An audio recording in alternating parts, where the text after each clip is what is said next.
Wednesday. Welcome over to Plainer to Allies. You know what I love? I love getting to open the stream and look and see Eric Tanasi has been subscribing for 11 months. 11. That's amazing. Thank you so much, Eric Tanasi. You're fabulous. Oh, I do love it. I'm so blessed that I actually got to meet Eric Tanasi in real life in January. Lucky. It was so delightful. We had such a fabulous time. Oh my God, at least I did. I don't want to speak for you, but I had a fabulous time. So thank you for being delightful. And hi, Snowflake. Hi, Cotton Candy. Hi, Chaotic. How are you all doing today? I hope you're doing fabulous. I think that it is important to remind everybody that we did lose someone last week. The fabulous dark elf Daraxis died in this past week. Mistakes were made. People died. The best part is we already have an emote for it. That's right. We already have our dead Daraxis. I feel like that was prophetic. We need to look through the other emotes and see, okay, what's coming in the future. Now that we know that the emotes are actually dictating the future for us, we need to figure out what's scrying stones. Yeah, absolutely. Gorf will be victorious. Oh, yeah, apparently. I do love that little. I think it's the cutest fucking thing. Victory. Who's on the wheel? Karhani. The wheel, that's Karhani. Oh. Yeah, that's our little fairy. Now, I would like to first say thank you to everyone for being here today. I think it's going to be delightful. And I would like to call out our sponsors. So first up, Hero Forge. Thank you for being a fabulous member of the community and doing all kinds of delightful things. As you can see behind us, we use Hero Forge for all of our character creation. I absolutely adore it. They are fabulous. And they're super easy. You can make a character in like 5 minutes, or you can spend like hours on every single detail and make it perfect just for you, if that's what you want to do. I admit that I will do that occasionally. But they are absolutely awesome. They are free to use. You can get like a subscription service that gives you like a bunch of added features, all that kind of stuff. And you can actually order minis from them where they will create the fabulous minis for you and send them to you that you have created. I love, is someone squeezing a chinchilla? No, that's Dublin. She's in my room. She's just Dublin is squeezing a chinchilla. Just spamming the squeaky toy, shaking it. I thought she was referencing the emote that was right above her in chat. No, that's actually Felix crying. That's Felix, the mouse. Is that Felix? Yeah, it's Felix. Oh my God, I was wondering. I was like, we're like, so who are we gonna make cry? But I want to make Felix cry. That's probably for the best. Felix weeping. We need to, in the next iteration, we need to have the angel Felix weeping. Oh yeah. Right. You know, Update. So we've wait. So how many characters have we lost so far in the campaign? I think it's 3. I think it's 3. Have we lost? I think we lost. We lost Felix. Mm-hmm. Yeah. We lost Adrian. Alphabet, and then what was your first character's name? Adrian. Oh, Adrian. Oh, that's right. Yes. Yeah. And then we had a character in the. Technically, we lost Damiad, but we brought them back. We lost the Fool and brought them back. So that's so in a year. I feel like that's not too bad. Yeah. In a year.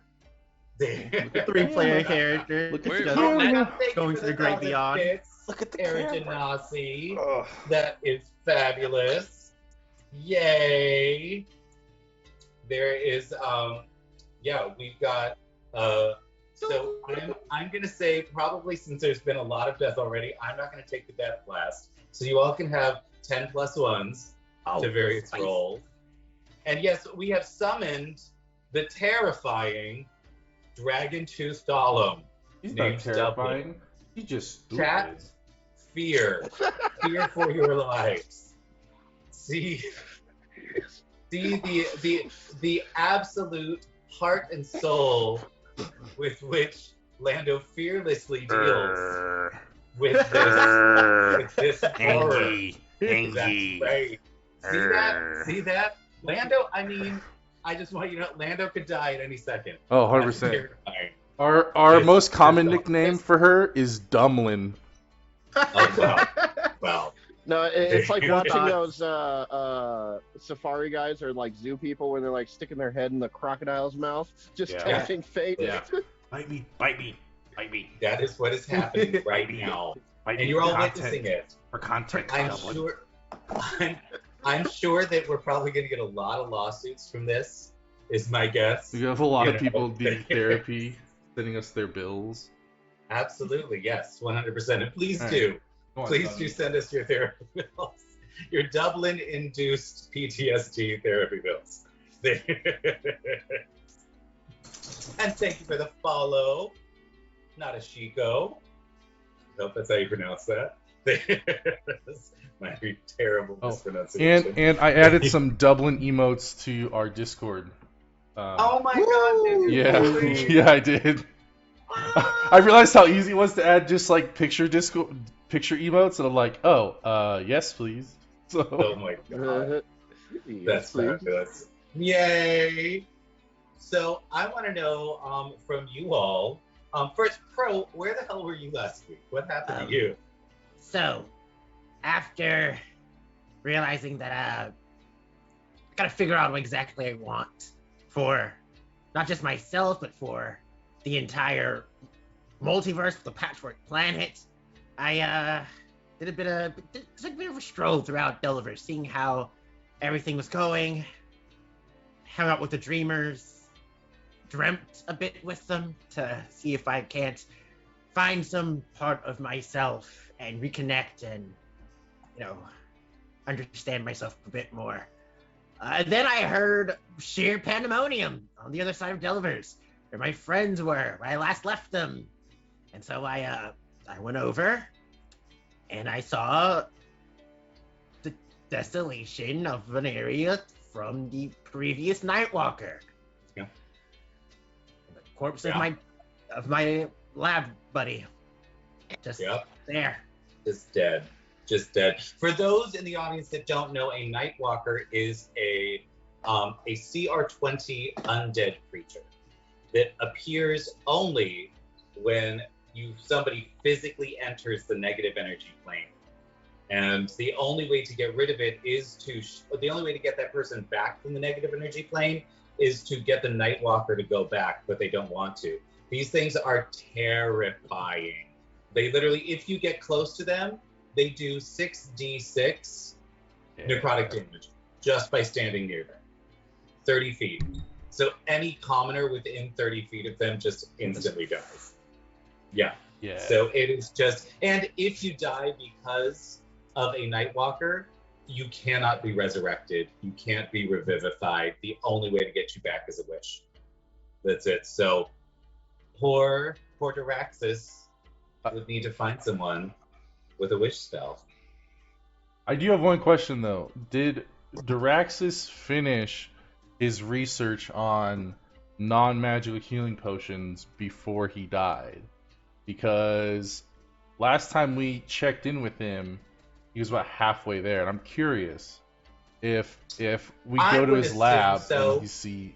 I would assume that he did in fact finish that research. So somewhere down in his lab, Yeah, there will be notes on that. a formula. Yeah, probably. My guess is, knowing Diraxis, that the handwriting will be very difficult to read. Yeah. So absolutely. Reginald, you worked with him. You can decipher this, right? I'm Yeah, but- not there. Oh, yeah, we also don't have. Yeah, so I came, I saw dead Diraxis, and Reginald was nowhere to be seen. Yeah, no, it's a thing. It's a And thing. a rather fool was just wounded standing tool. there. Yeah, a wounded Athul on his knees with a floating piece of paper just next to him. I'm very confused about that part. Why is there a floating piece of paper? Yeah, it's distressing. It's distressing. There's let's move on to our next fabulous sponsor, Phoenix Dice. We do love a good Phoenix Dice.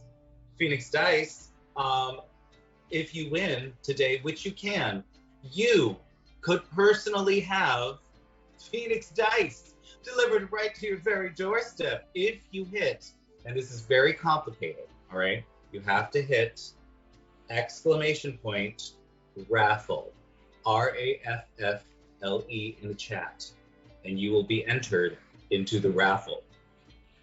And you can take home Phoenix Dice with you today. That's what you can do. Fabulous, gorgeous dice. My personal favorites are the Jinn dice.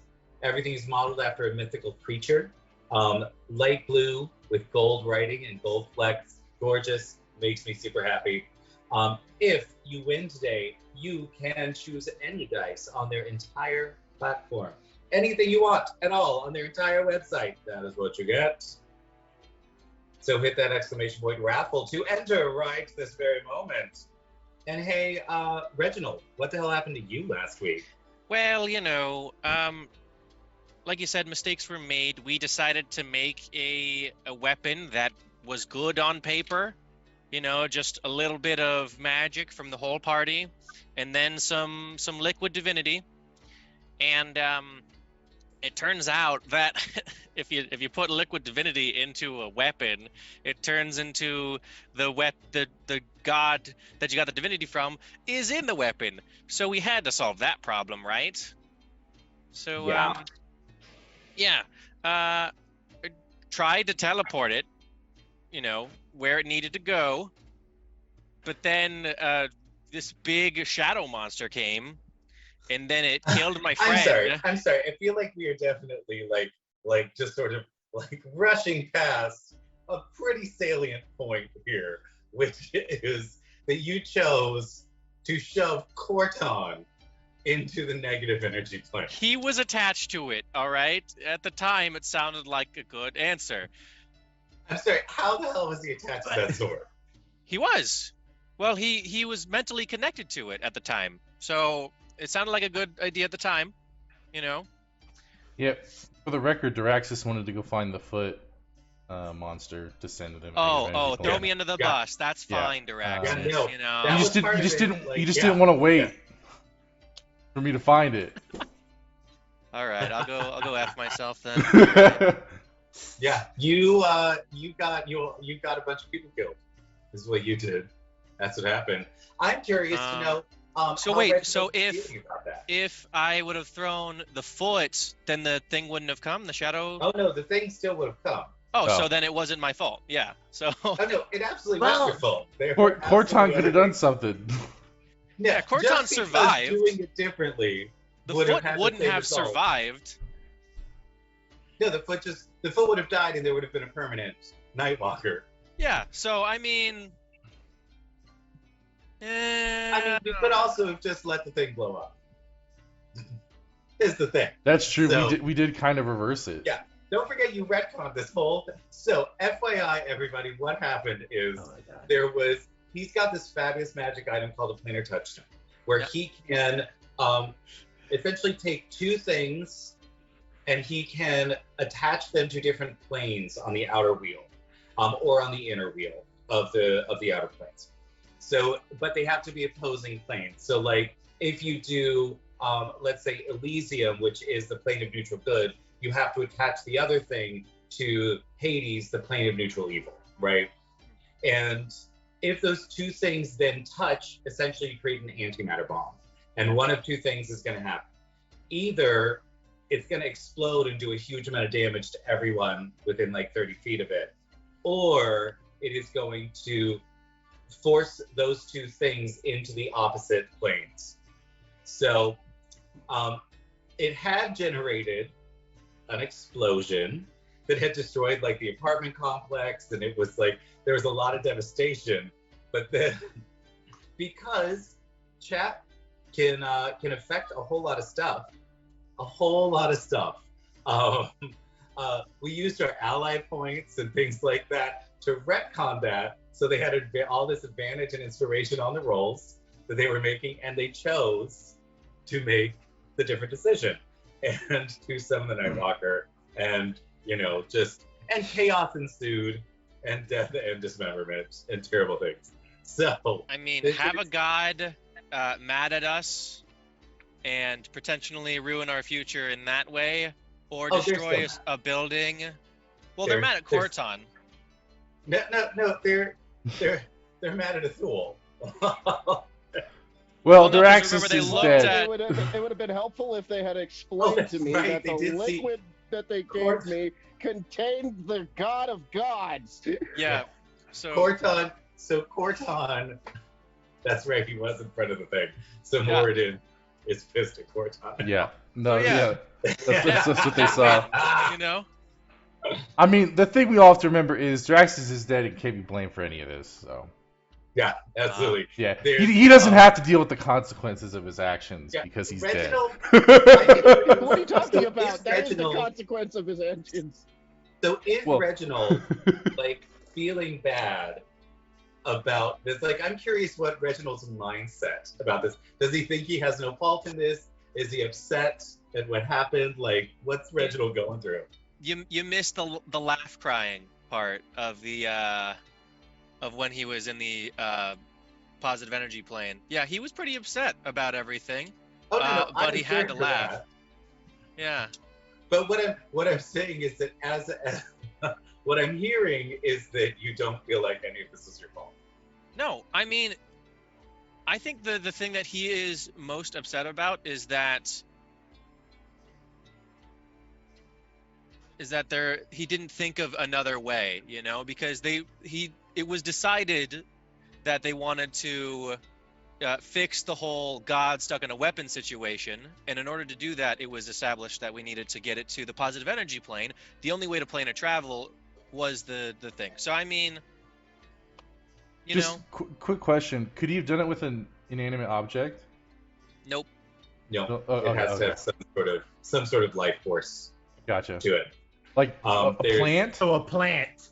Yeah, you could totally do it with a plant. And would a plant bring a shadow monster?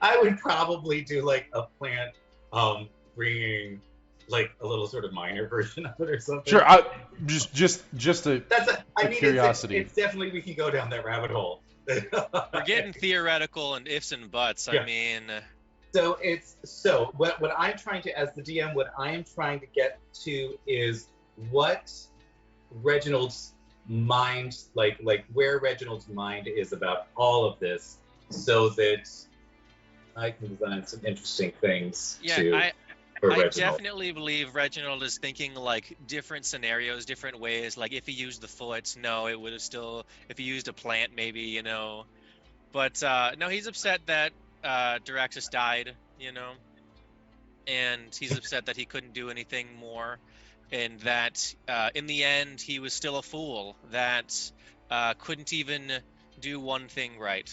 So.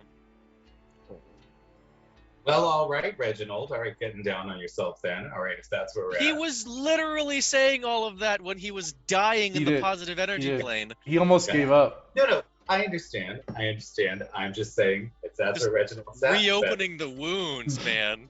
Reopening the wounds. Oh, we will be. This is. You're gonna. I'm very curious to see what, how you are going to interact with the pirates and things like that you're going to be out in the astral sea. What's going to happen there? But in the meantime, I would like to say thank you to our next sponsor, Idle Champions of the Forgotten Realms, a fabulous mobile game where you get to play Idle Champions of the Forgotten Realms, hence the name of the game. If you look down at your screen, you'll see a code with 12 letters in it. You can enter that into the game and get an Electrum chest, which is absolutely delightful. Once you do that, you will get all kinds of goodies for your characters that will help them become more powerful so that you can defeat more enemies in the Forgotten Realms. Yay! So use that code, head over to Idle Champions the Forgotten Realms and play a delightful game today. And it's Thule. Tell me about you. What's going on with you? If I wasn't stressed before, definitely stressed now. Just wanted to make a weapon, with a little bit of psychic and divine energy mixed in together, but no, that ended up creating a prison for Morden. That sucked. So, with a little bit of a switcheroo using the planar touchstone, we managed to get Corton into trouble and then back out of trouble. We got ourselves into trouble, then back out of trouble. And now I'm trying to pick up the pieces and keep Glacia from killing Corton in his sleep. Absolutely. That's right. It's you gotta make a deal with the devil, maybe. Maybe that's what you gotta do. Oh, you did make a deal with the devil. I did. And made a Didn't deal you? with her that she can take the touchstones of people that we are that are not of Delver's dream. Oh yeah. It's gonna get nutty. And yes, he's very confused at this new weapon, which has also changed since its trip to the positive energy plane. Seeing that it didn't so much as hurt Glacia as heal her, he has a few theories he wants to try. First of which is going to be on Daraxis in a moment here.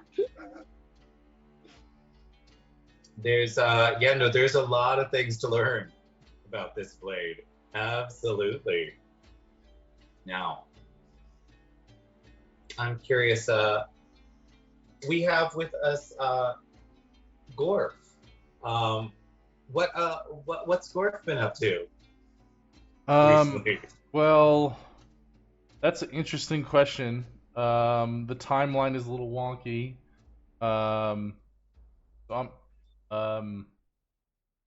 So this is like a week before the events of or right before the events of what happened in This is like right before you this is right before you left. Oh, okay. To head towards the Underdark. Yeah.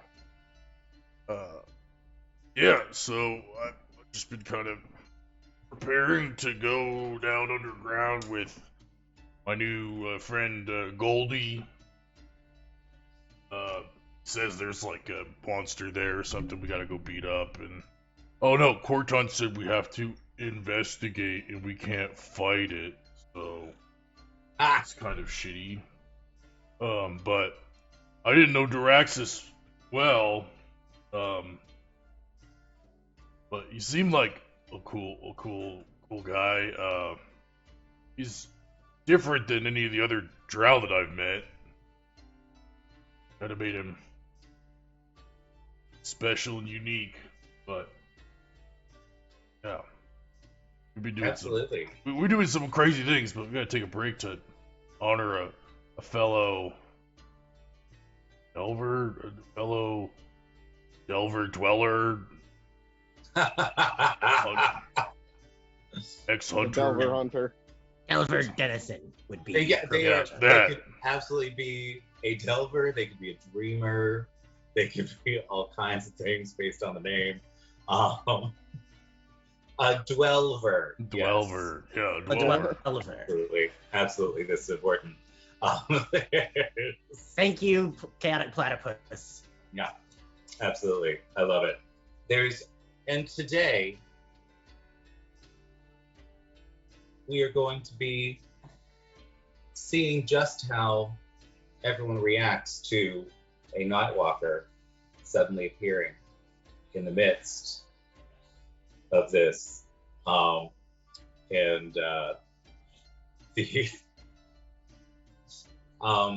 would like to remind my players that it's okay to ask for help sometimes. It is absolutely okay to ask for help. There is Shannon D&D. Welcome. Raiding with a party of 9. You're fabulous. we're about to get started on a sort of sad show today. One of our players, or one of our characters, died last week. So yeah, no, none of our players died. Our players are fine. Yeah. Good God. Just so you, everything's Good fine. gosh. But one of the characters died last week, so we're going to be honoring that character today. There is we are doing all kinds of fun stuff over here. Please enter the raffle for fabulous Phoenix dice by hitting !raffle. And Shannon D&D, if you want to send a whisper to me with your Twitter handle, I would love to follow you over there because you've come and rated a couple times. So I'd love to say hi. Now,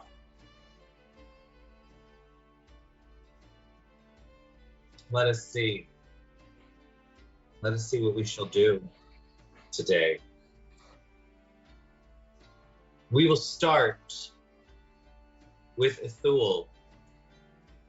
You have just signed a contract with Glacia, the Princess of Hell.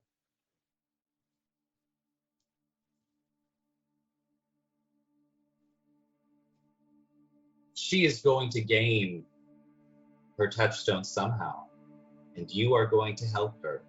But now she cannot steal it from anyone who lives in Delver's Dream. Shall we pick up where we left off? Yes. Well, seeing that you're not going to kill him as soon as I turn my back on you now, I'm going to go check on my friend. Seeing what happened to you and this thing points at the weird portal blade sword thing. I'm going to go test something real quick. And I he's think going to turn. I think that would be fine. But before you go, Yeah. I would like to know, whose touchstone do you plan to give me? Well, ideally, I would like to rip it out of Kilnasi's rotted corpse. But if you're not too picky about them, I may end up finding another option. I guess it really depends on what comes first. Oh. Kill Nasi. That could be a fun one to play with. Huh. And I wouldn't mind having a little chat with her. As I understand it, you've managed to destroy both of her phylacteries.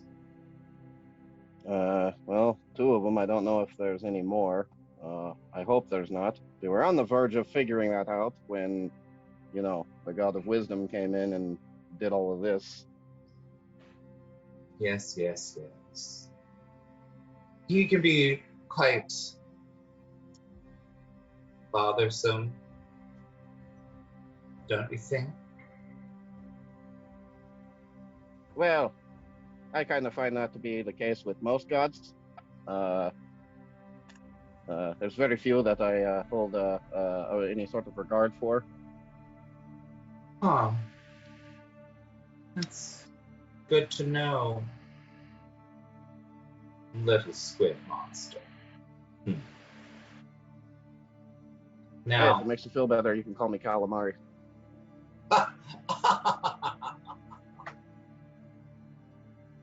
perhaps just Cal. So, tell me, are you going to let your little friends know that we have a little deal? At this point, I don't really keep much from them, so yes. Huh. Well, let them know if they're ever interested in making a deal with me themselves, that I'm always available. Well, I think the one that is most likely to have done that is lying dead, which, by the way, I kind of need to go tend to. It's part of the theory I want to test. Hmm. You're welcome to walk Sure. and talk.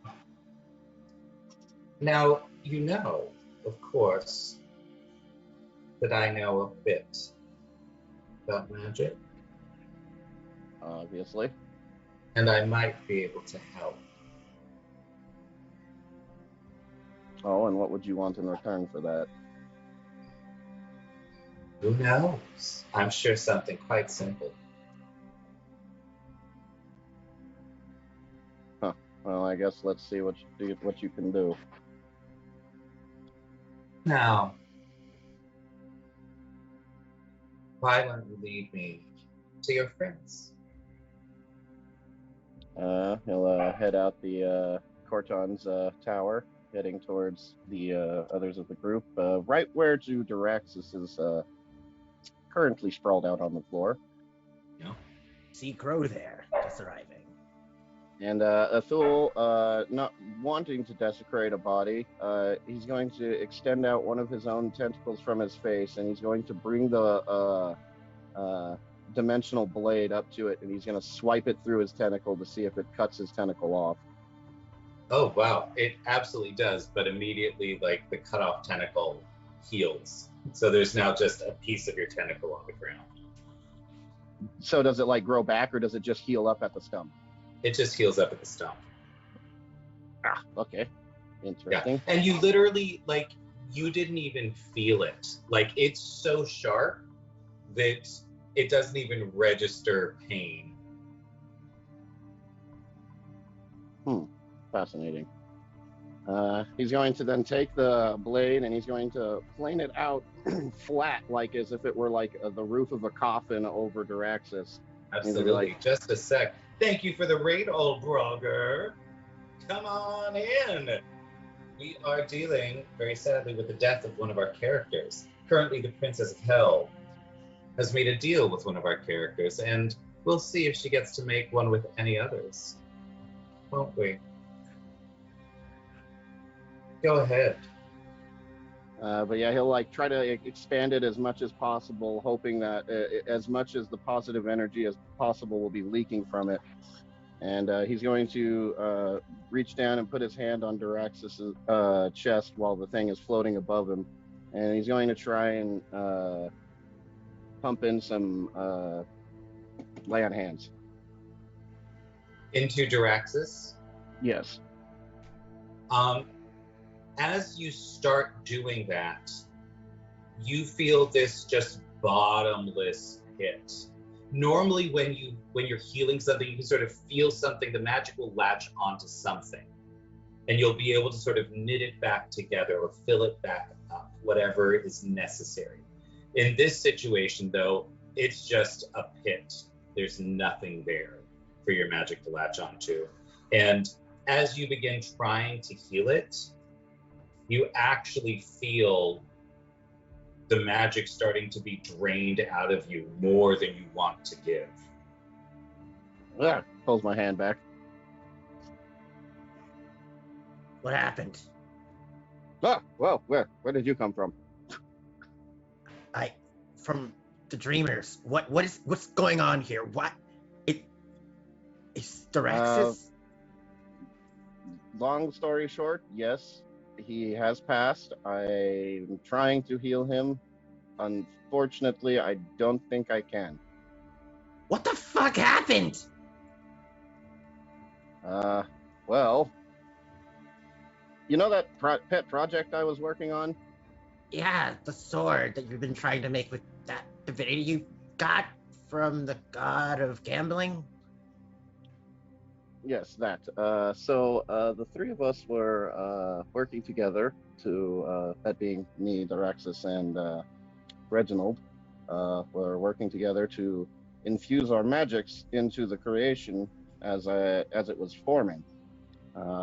Turns out, though, what they failed to tell me about that god liquor is that it contained the pure essence of Moradin himself, and when pouring it into a weapon, it sealed his soul into it.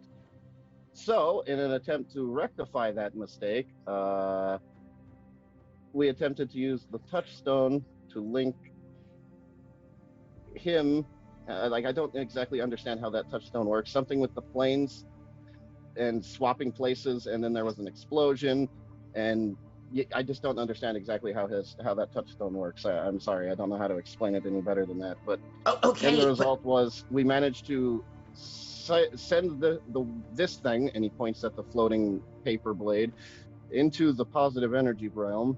It seems to have freed Moradin from it, and then this returned somehow to this realm, and I'm not entirely sure how.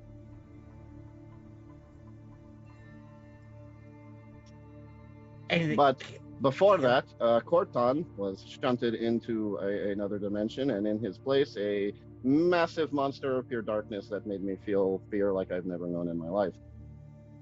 We barely managed to get that thing put away, but not before Daraxis was struck down by it, and Reginald, I believe, may have sacrificed himself to shunt that creature away. I can still feel his touchstone out there somewhere, but I don't think he's dead, but we'd have to find him. So we Yeah. can just take Daraxis to Corton. He could do Corton is or currently Calyx. unconscious. We can go to Calyx. He could raise dead. What are we doing? Why are we wasting time here? I don't think that's quite how it works. The thing seems to have been pure negative energy. Like, I'm trying to heal him. I should Let's be able go to ask resurrect Ingrid. somebody. She's a witch. She's the you- smartest witch we know. Make me a wisdom saving throw, please, Crow. Okay. Oh, no. And let me know what it is. 24. A 24. Okay. You feel a presence near you, and you seem to calm somewhat. You're not sort of influenced by it, but it's there, and it's very pleasant. And you turn around and you see Glacia, stunningly beautiful, in a gorgeous nightgown. His hand already to his necklace of drakes. We have enough to deal with right now. Whatever you're planning, can you please come back later? She giggles, and it's just the most delightful sound you've ever heard. So I'm not here to do anything. I'm here to help. How? Well, Cal here told me that you have a friend that something terrible happened to, yes? Yes, he's lying dead behind me. Yes. Yes, he is. And he was killed by a Nightwalker. Yeah, sorry, that's the word I'm looking for. Yes, your priest friend cannot help.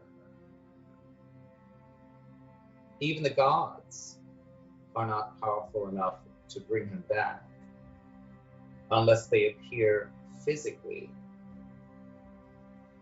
There is one thing, though, should you find it, that will give you the power to bring your friend back.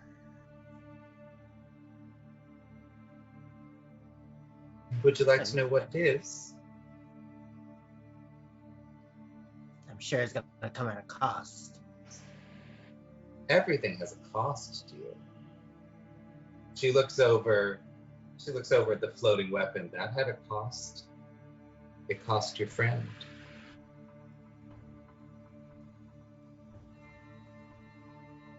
You stopped Kilnasi. That had a cost. It cost magic. Magic itself for the world. Everything you do has a cost. The fact that I don't shy away from the cost doesn't make me evil, dear. It makes me opportunistic. So yes, there will be a cost. After all, and she just tosses her hair, I'm worth it. Now, Would you like to know? What do you want? Well, it really is going to depend on how much information you have, how specific we are going to get. I want to know what it is, where it is, and how to get to it.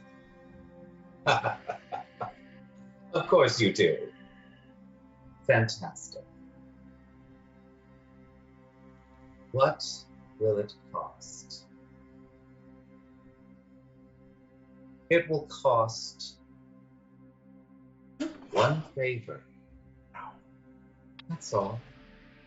Just one little favor. A blank check.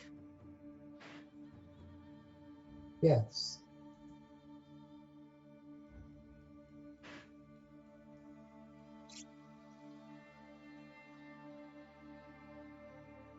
And he looks back at Daraxis.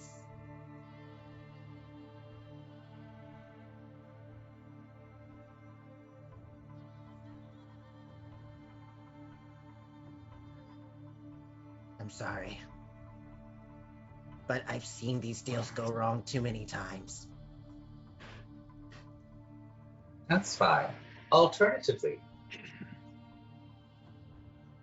I could have something that you hold very dear.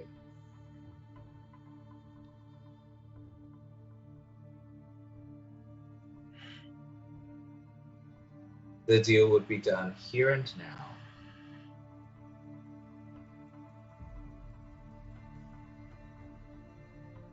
Crow. You do not get to choose. Perfect. I get to choose. Go on. If you want the information, I will give it to you. But in turn, I want the drapes.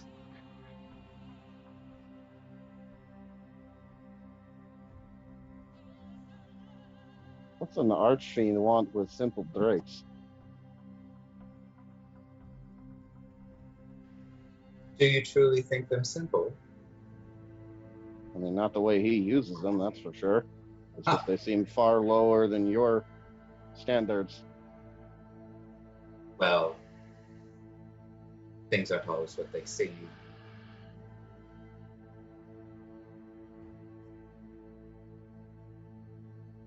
Tell me, is it a deal? Can I say goodbye to them one last time? Of course. I'm not cruel, dear.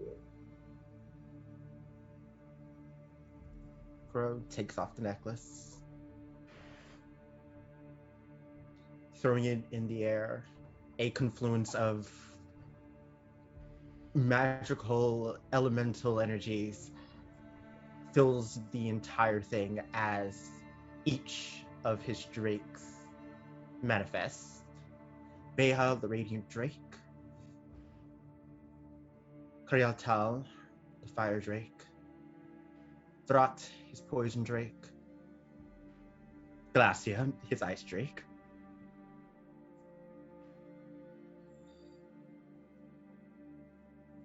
And as they surround him,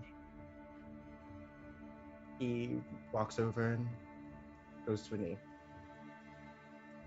The last one to approach is the always excitable Kelada, Lightning Drake. Hi guys. We had a lot of wild times together. But our friend is hurt really, really bad, and it doesn't look like there's a way to bring him back. At least not a normal way.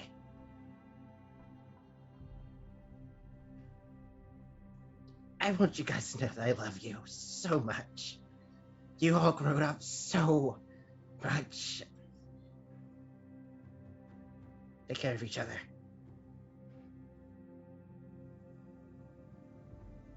Bye.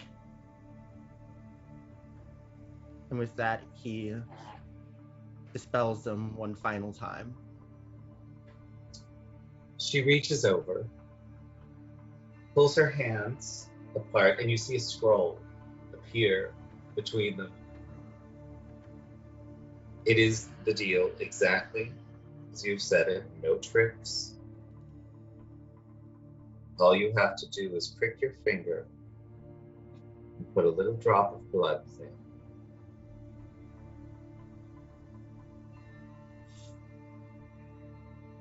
Taking one of the claws, he does so. Ah. As soon as the blood touches, you see the entire scroll begin to sort of shine with newfound power. She rolls it back up and she just taps you lightly on the forehead with it. When she does, something very interesting happens. You feel a wellspring of power within you start flowing into the scroll. You have a lightning drake, a poison drake, fire drake, and an ice drake. And a radiant drake. And a radiant drake, yes. Each of them suddenly pops into reality, right around Glacia. Each looking a bit confused, not sure what's going on, but each instantly warming to Glacia, who leans down and pets them, each. As you feel the power flowing from you into this scroll, you suddenly see a drake of shadow appear.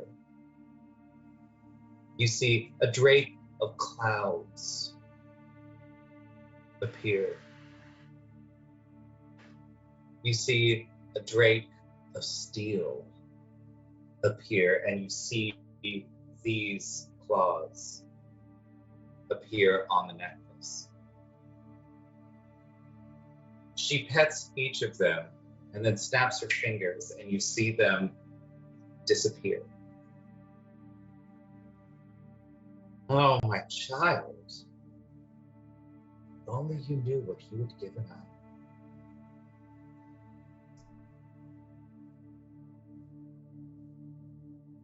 Take care of them. Oh, I will. By the way, there are more. But you feel that you've been drained. You no longer have the ability to summon drakes at all. She looks at you.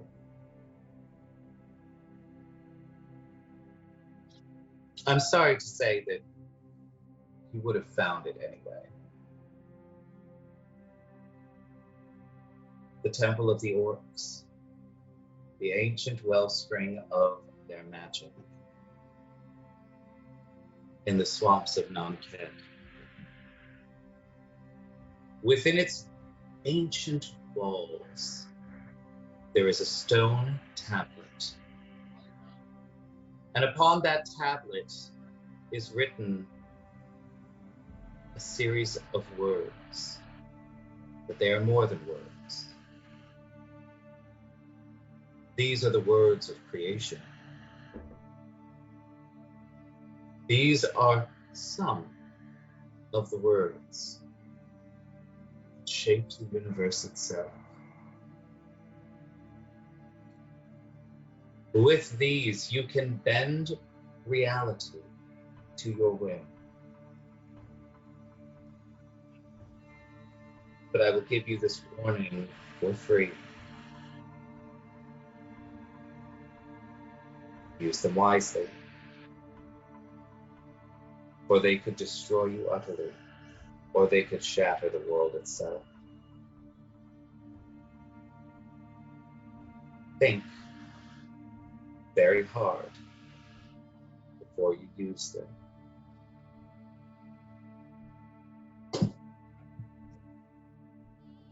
She sees Gorf coming up out of the mine.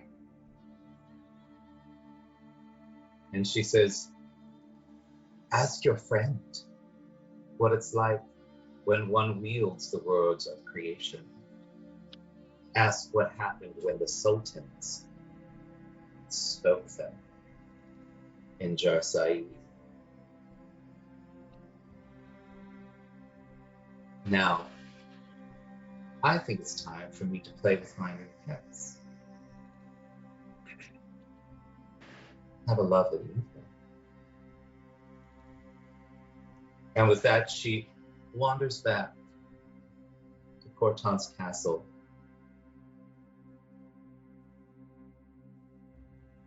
What will you do? I'm already packed.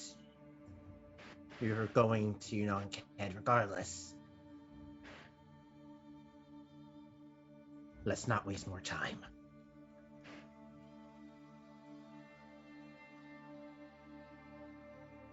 You ready, Astul?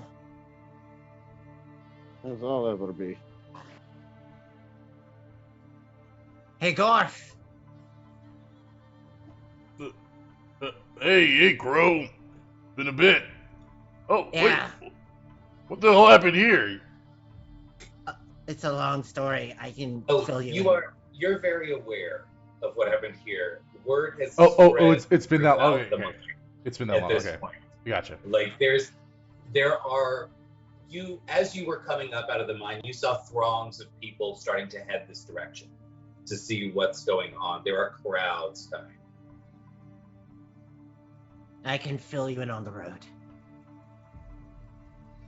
You want to take a small trip to the swamps? I could use your help. I'm not as I was. Orf sadly will not be able to join you because he is heading into the Underdark. Yeah, I was like, I don't think that Fair that topping's gonna work out, Yeah. buddy. Right. But perhaps you'll meet a new friend along the way. Yeah, perhaps maybe there'll be someone new. You never know. I mean, I don't know. Well, it's nice talking to you anyway. Yeah. Take care of yourself, Crow. You too. Do you not want to hear about their experience with the words of creation? If it's the accidentally dropping He was there. no, I was there for it. Here. Yeah, I was there. I know. Yeah. Don't bring it up. Gorf will cry. Yeah. I know how tender that wound is. He feels bad. gonna- He feels bad. He not- tried his I'm not gonna best. stab him in the heart with that again. But yeah. So first, we get Daraxus back. Then we try to find Reginald. And as we mention Reginald's name, we will flash over to the Astral Sea. We see Reginald tumbling down the deck of a ship, not sure which way is up or down, rolling into people and creatures. Sorry. Everyone around him saying, "What the hell is this? What the hell is going on over here?" Oh my god. Ow. Sorry. Ow. I don't know what happened. I'm really just coming off the weirdest positive energy high right now. Like, give me a second to just collect You're myself. like glowing. You Yeah. spent enough time in the positive energy plane. You're just straight up glowing at this point. Everyone around you is like healing like 1 point per round. You've got so much positive energy. As it sort of sprays out of you as your body tries to get rid of some of it, everyone around you is starting to feel delightful. Yeah, I just like everybody that I tap in, like bump into, they take damage, but then it's immediately healed. Absolutely. Oh God, did I make it? Am I here? You hear a voice shout, "Stow away! Chain him!" Oh wait, You no. suddenly feel many arms grab you and chain you up right to the mast. Listen, this is a really easy story to unfold. Yeah. I think. Why am I always chained up somehow when I get to a new place? Like it's just. Oh, everybody hates you. You've got one of those Yes. faces. That's probably it. I won't fault them for that. So, long story short, I just came here from the positive energy plane. I'm kind of a plane traveler, but I actually explain the entire story to them in detail. As you're explaining it, you hear these very heavy boots coming from behind you. You can't really turn around. You just hear this very deep voice say, "That's quite a story, child." Yes, it is. I didn't make it up, I promise. That just sounds more suspicious. Very, very scary. Hello. Nice to meet you. This is a nice ship. Yes, it is. And we don't like stowaways. How did you get here? Like I said, I plane traveled. I have the ability to. It's not the best way to go, though, so I wouldn't recommend You it. hear another voice sort of pop up and say, "Looks like he's telling the truth, Captain. He doesn't have a silver cord. He's here for real." Oh shit! I'm here physically. Oh dear, this is more serious than I thought. You are the captain? Yes. As you ask if they are the captain, something starts coming into view. It looks like an enormous man, about 13 feet tall, Oh. made completely of metal. You've identified Warforged before, and this is not one of them. Please make me an Arcana check. Oh god. Is it clockwork? That is a 31. With a 30, Is it inevitable? with a 31 Arcana, you immediately identify the fact that this is an iron golem.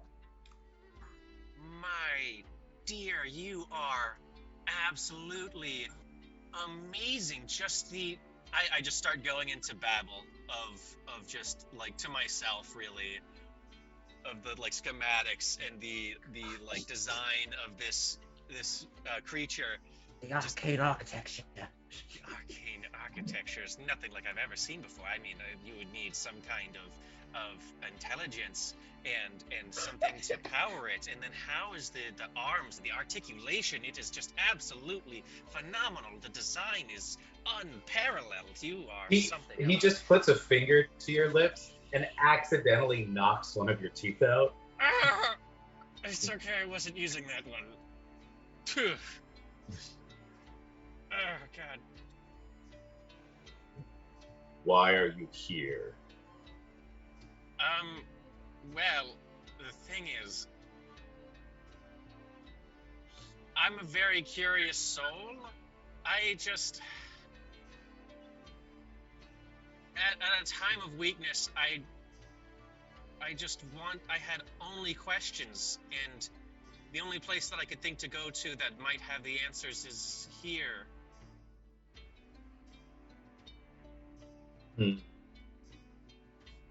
What answers do you seek?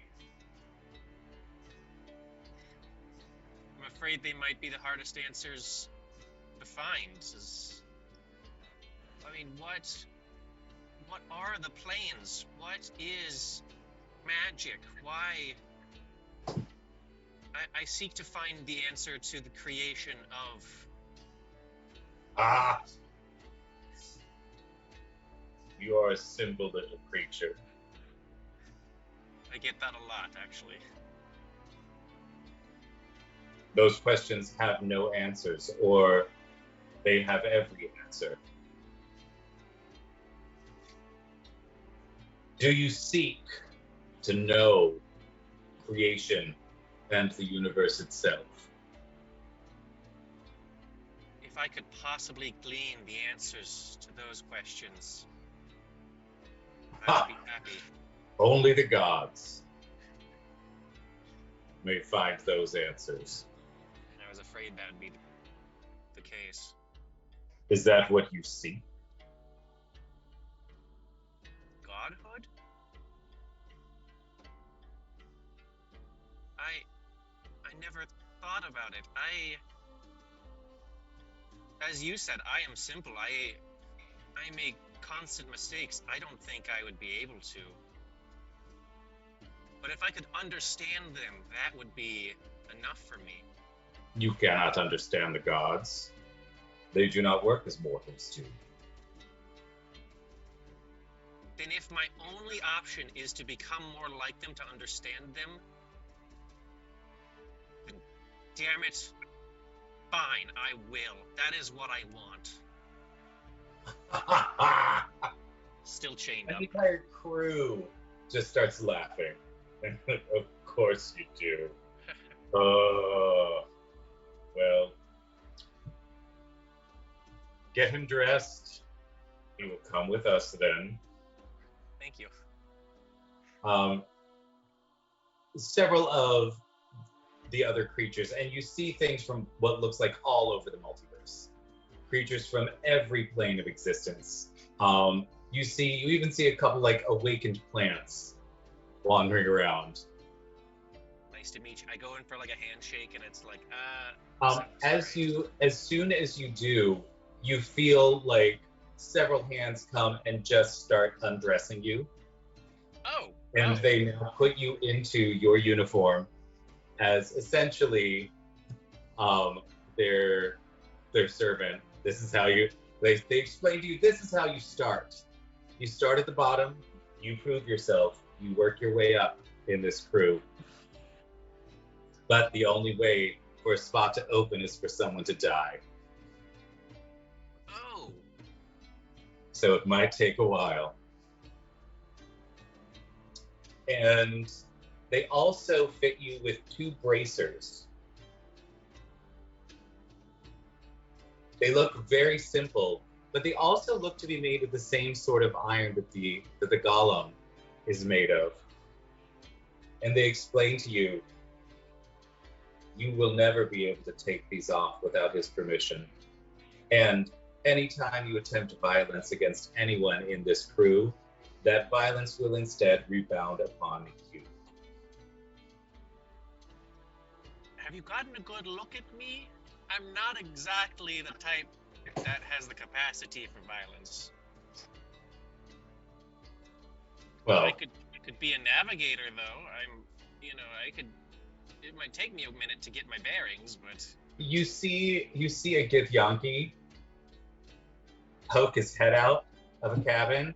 They say, "You want to become the navigator?" I would absolutely love to. Ha!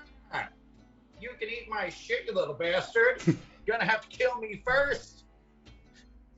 It seemed unnecessarily rude, but okay.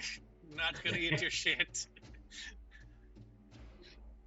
You'll do what you're told on this shit. Okay. This is You hear all very strange. You hear a deep voice say, "Calm down."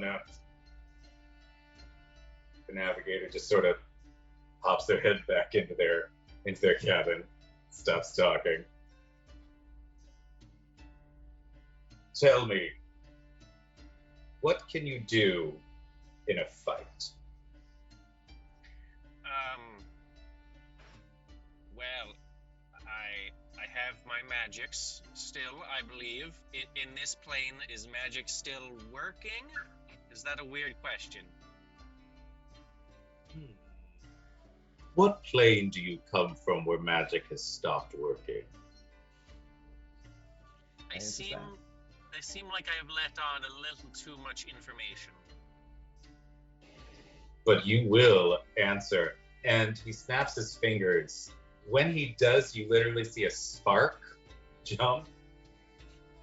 And it feels like your wrists are breaking. Ow. Okay, yeah, okay, I'll tell you. I'll go. On this ship, You will answer my questions And of without course, delay. of course, Captain. Yes, I, sir, Avast. I don't pirate talk. Yes, the prime material plane.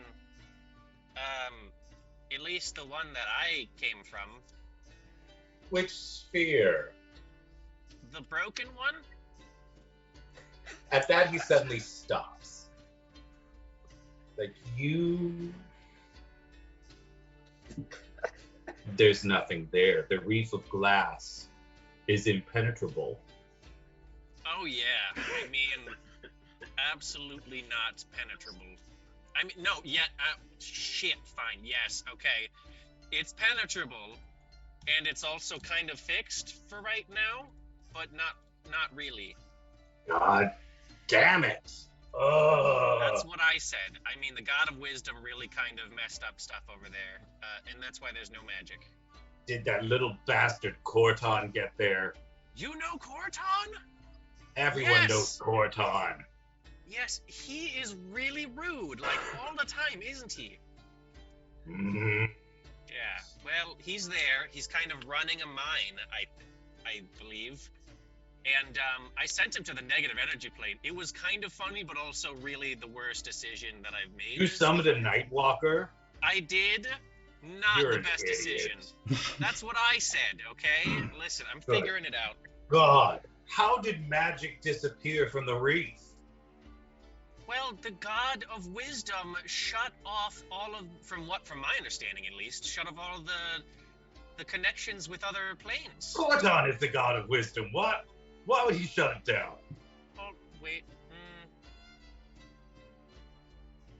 I think he was a construct of the God of Wisdom. Like the full dude showed up. And as you sort of explain the differences to him, he gets very, very intrigued at what's going on. Mhm. Did he find the power he was looking for? He seemed very unsatisfied with everything, so I can't really tell, to be honest. So he didn't become a god. Corton didn't, no. Huh. Is that what he was searching for? He wanted to be a god? Everyone on the prismatic sleigh, that was their goal. They heard about the corpses of the dead gods in the midst of the reef of glass. They thought to mine this for power and knowledge. It would allow them all to become gods. Huh. That makes a lot That of sense. crew left a swath of destruction across the multiverse that's still talked about today.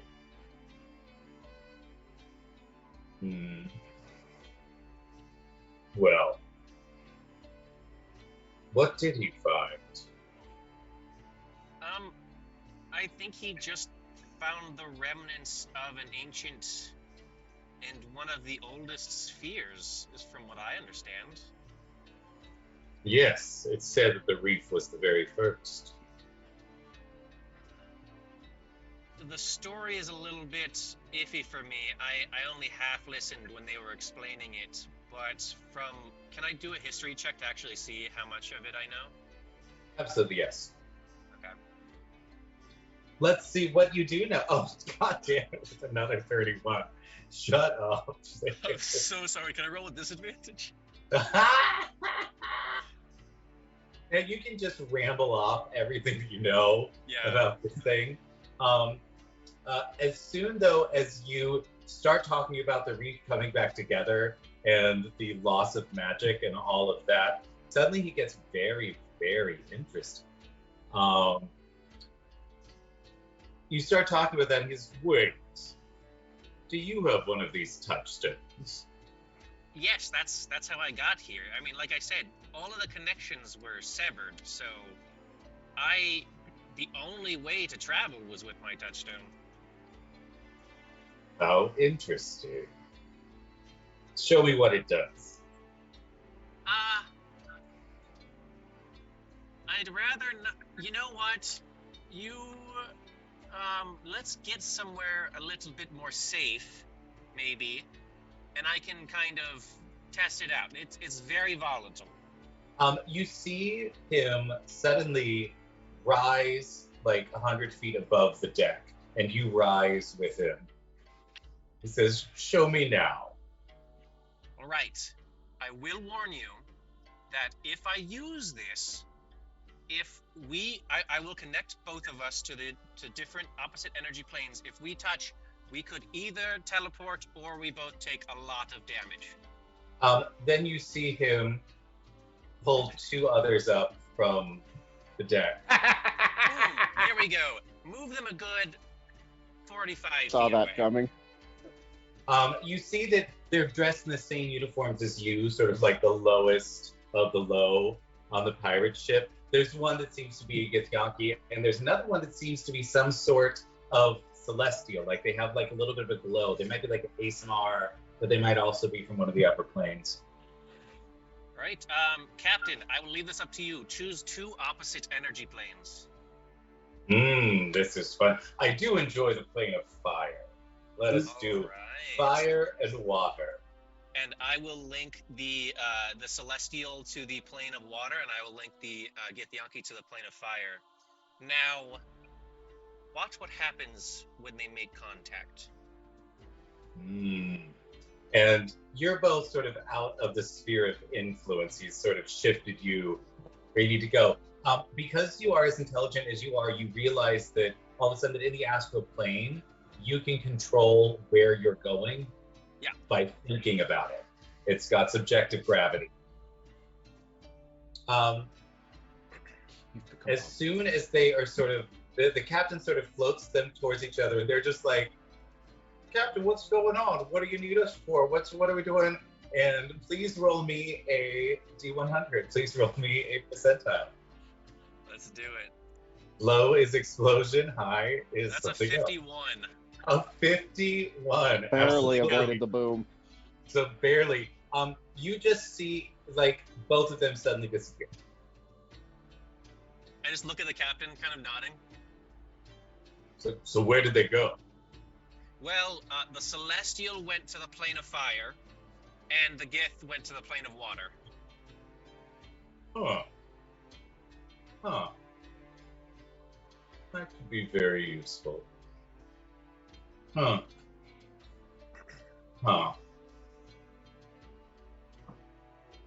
Well, welcome to the ship. Thank you. We're heading. You see, you both sort of float back down to the deck of the ship, and he points to what looks like a star. We're currently heading there. I think you might be quite useful Oh, that in the is days to interesting. come.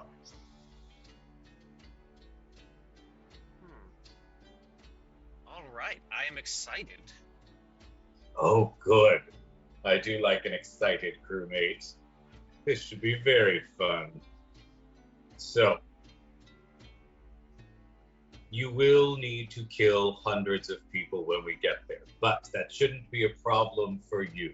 And with that, we are going to flash back to Delver's dream. Okay. Wow. Um, These At this- touchdowns are more trouble than they're worth. yeah, Oh shit. honestly. Crow. Aye. So at this point, Crow is back beneath Athul's bar, packing up the rest of his belongings for the journey to Thrakethra. And as he's going through it, he looks over at Thraxis's and also Reginald's equipment, because we are all sharing that lab space, and picks up the tome that Reginald has been like scribing all of his various researches into. It kind of like flips through it. As he's looking at it, he can't tell heads or tails if it's like in common or not, and just muses on it before deciding to take it with him. And he looks at the book, whose name I forget, that Reginald ended up giving him. It's not the Book of Vile Darkness. that was something else that turned. It's the Book of the Stilled Tongue. Yes. Oh, Book of the Still Tongue. Now, this one has 3 parts. You only have 2 of them. You've got the tongue and you've got the eyes. He hadn't really looked at either of them in detail since getting them, considering he denounced death. But seeing he's going to be going back to his homeland and to the birthplace of necromancy, he thinks it'd be good to take along and protects them both as well. Fabulous. After doing so, he heads up. Hey, Thul, you done packing? You just see him refilling his flask. Just a minute. Alright, there we go. Now I'm done. Got the rations? As much as I can carry without a bag of holding. There are some edible stuff in the forest, but most of it is either poisonous, venomous, carnivorous, or you know what? Yeah, it's bad. I'll make sure you don't get eaten by a tree. But You just see it. It's like you just look over at a Thul, and he's just in his illithid state. His tentacles just kind of dripping. What? Ah. You act like any of this bothers me. Fair enough. Absolutely. Are you going to head off? Before we do, I'm probably going to head to Coraton, let them know where we're heading. If Absolutely. he's conscious. You do. You get there and you find Horton. He seems to be okay. He still looks like, even as a warforged, you can tell he looks pale. You know, like this. Coraton, your lights seem a bit dim there. You okay? Oh, I'm fine. It's fine. No, Glacia tried to Thank stab you in your Ithul, sleep. for. Pardon? No, Glacia tried to stab you in your sleep, right? Yes, I know. She told me. It's to be At least expected. you have an open relationship. Chico, thank you for the 100 bits. That's fabulous. Yes. It's Glacia. Of course, she's going to try to steal my touchstone now that I have one. Huh. That. I think it might be time to do a little experimenting. What do you have in mind? Pardon? What did you have in mind? Huh. I'm not so sure yet. What was Daraxis' touchstone? I wasn't too familiar with it. It's called the luminous geometry.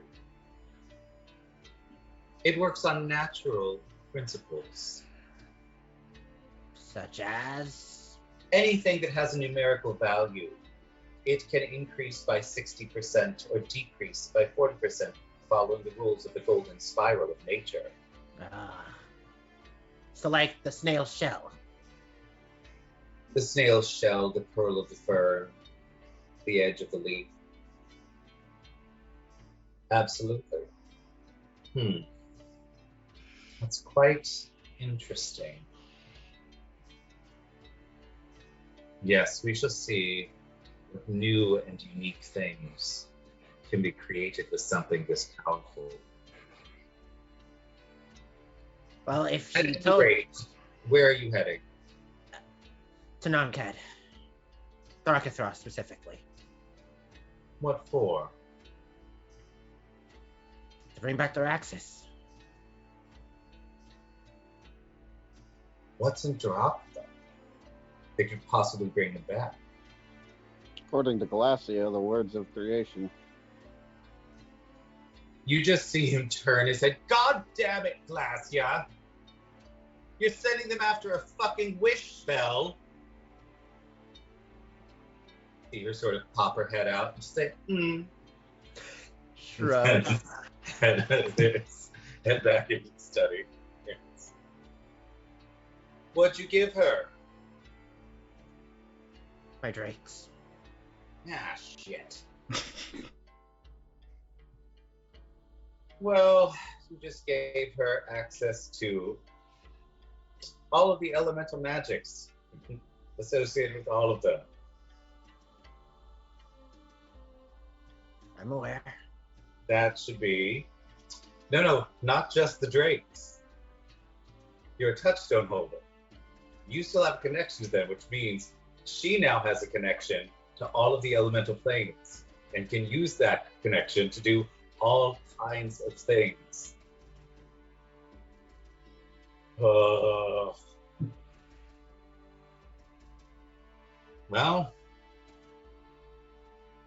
he shouts over his shoulder in, Glassy, don't be a total bitch, please. She sort of reaches her head out again and just like, huh? And goes back to the study. Oh, fuck. Well, I'm gonna have my hands full with her, I'm sure.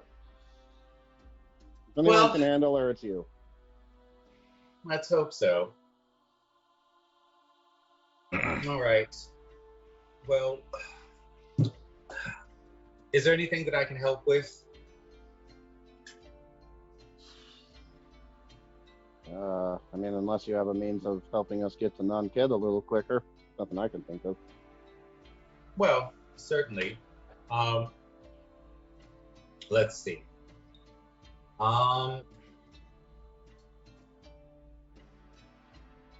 You know what I can do? And he reaches out and touches your forehead, Crow, and you suddenly feel your connection to your touchstone amplify. He just increased all of the abilities with your touchstone 60%. Holy So- hell. If you want to, one of the things that includes is now you can fly, but with a friend too. The Oh, wind hell. will carry you and one other person. Feeling his connection to his stone reach and exceed the power that he had previously, before the whole entire wisdoming of the world. He immediately lifts himself off of the ground, and as he does so, like, releases a sigh, as he hasn't been able to fly for like 2 months now. And he looks over to Athul and just lifting a finger, the winds immediately send you aloft. Whoa. Okay. This is a little weird. I'm flying under my own power. Okay. Just don't drop me. I won't. He says, And he looks- Corton looks at you and just says, I'll give you 48 hours with that ability. Do not be in the air in 2 days. I have Got other it. things to do. It's appreciated. He looks at you, he says, is anybody going to do anything about the body in the courtyard? Didn't you get the body? You look over at Athul. You and Glacia and things distracted me. I'll go deal with that. Yeah. He'll Can you- grab a cloth from the first place he can find one, and kind of drape it over Duraxis's body, and then kind of roll him up in it and pick him up. Oh, I know the perfect place for this. And he'll take the body Alex. down. He'll take the Duraxis's body down into the mine, and he's going to actually go to the Florid's little garden. And So the he's gonna Florid's kinda- garden is up on the surface. It's with the dreamers on the surface. Oh, okay. I thought that I was always under the impression it was inside. But yeah, he'll take him to the garden, and he'll like kind of gently lay him down next to one of the nicer topiaries around the area. Florid, are you here? You see her come out from behind like a huge wall of flowers. This gorgeous beholder made of flowers themselves. She just looks over. Oh, hello. How are you doing? I've been better. We kind of lost someone today. We're gonna try and bring him back. Do you think you could let me leave his body here, where it's nice and beautiful? Well, well, I guess so. It's not great having a dead body in the garden. It's not super, you know, amenable to people who are trying to rest and relax with a corpse draped over a bench or something. But He's got like sunglasses on, and he's like, just like Weekend at Bernie's, just Weekend like. at Bernie's. absolutely, absolutely. Well, I suppose, what I could probably make him a topiary if you'd like. That would keep him going for a while. How are you? You wouldn't be able to bring him back though with regular spells. You'd have to do a pretty powerful one. Yeah, we already are kind of stuck in that situation. I'll say he wouldn't be deceased. That's what we're gonna go deal with, is to get some of that high level magic. But I wasn't exactly suggesting you just leave him out in the open. I don't have the ability to manipulate botanicals like you do. Is there like some way we could cover him up, not turn him into a plant, but kind of just so nobody is bothered by it? Certainly, just lay him down right over there. Thank you. And he'll go place the body where he was instructed. And as you lay him down, what you see is she starts casting a few of her eye rays at the area around it, and you see like different flowers starting to pop up around him. And then you see this ivy just curl up around him, completely encompassing him, and then grow into this sort of trellis-like sculpture. And underneath the trellis is this lovely little bench that's made of fabulous little irises. So currently he is a bench. I will take it. Thank you. Well, no problem at all. Can I do anything else for you while you're here? Would you like some fruit? And you see that like there's a whole slew of like fruit trees now in the area. Oh, actually, yes. Yes, I would like to. Do you have any green apples?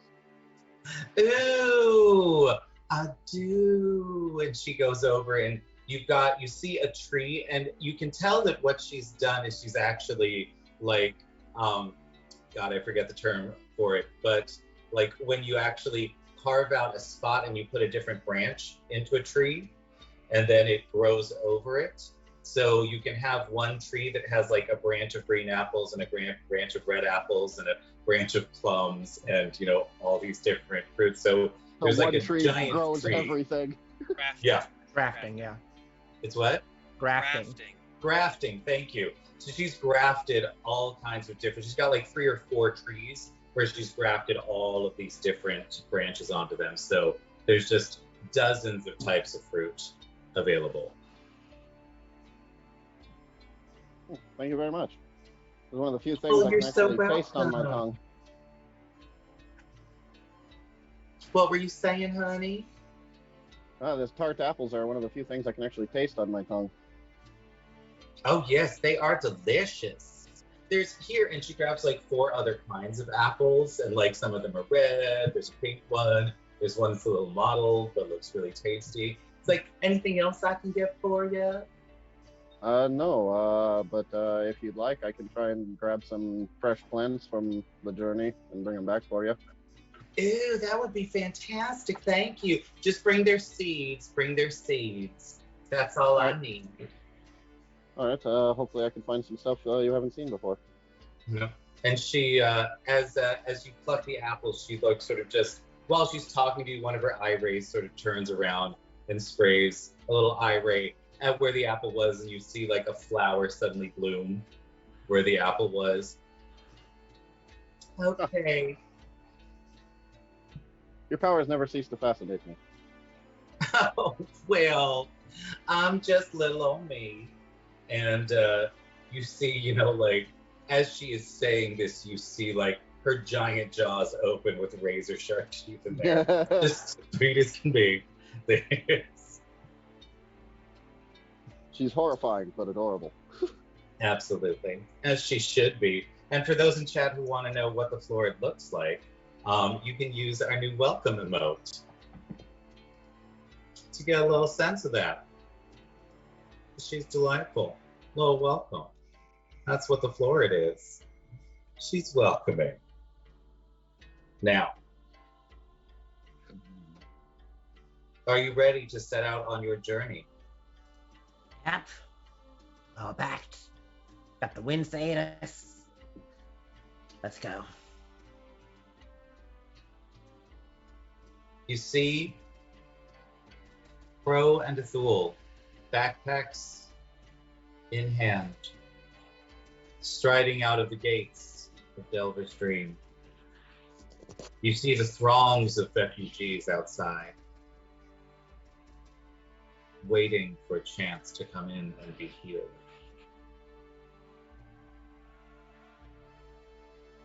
I know that Athul has. And with that, we are going to take a break. Okay. Yay!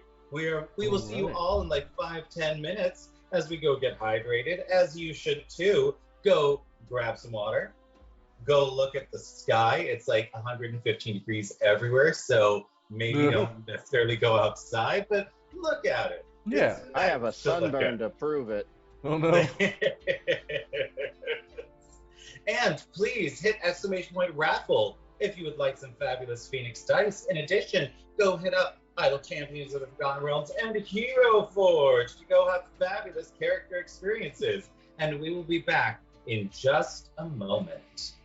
Hi. Welcome back. Hey. Hi. Problems myself. We have got a bunch of people heading off on journeys across the multiverse today, and we will see what fortune brings to them. My Delvers peeps, do you have crystals with you? Just what's left over from my creation spree. All right, just keep track of them because you will need them as we move through these things. You never actually gave me a specific amount that I got from the corpse of the.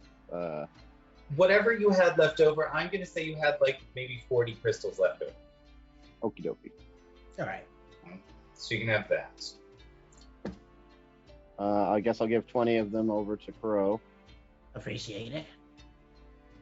Fabulous. So you each can cast 20 levels of spells, essentially, total, before you need to re-up on them crystals. Get them crystals! Once we resurrect our boy. As you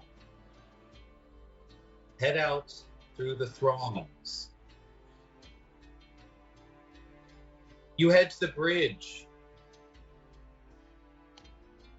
that goes over the river and onward to the road that leads down to Merchantry, to Dustborough, and eventually to Valencia and Duopolis.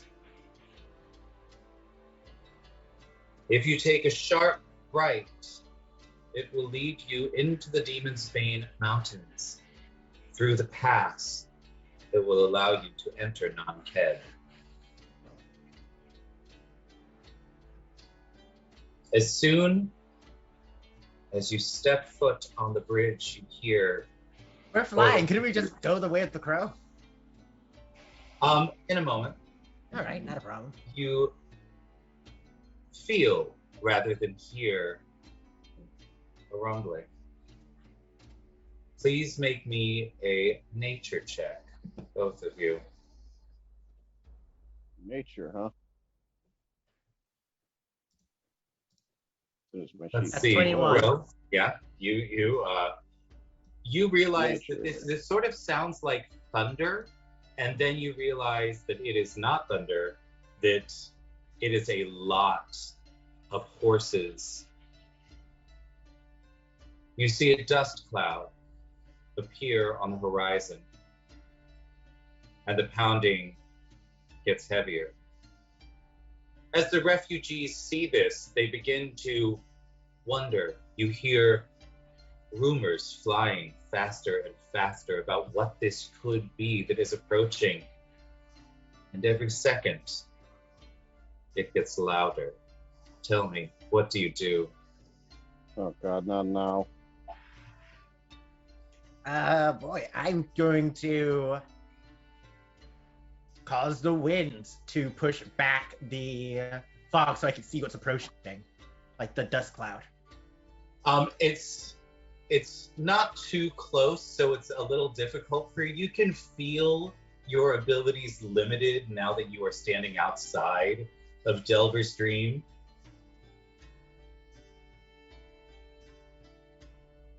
Then I'm just going to approach the coming horses.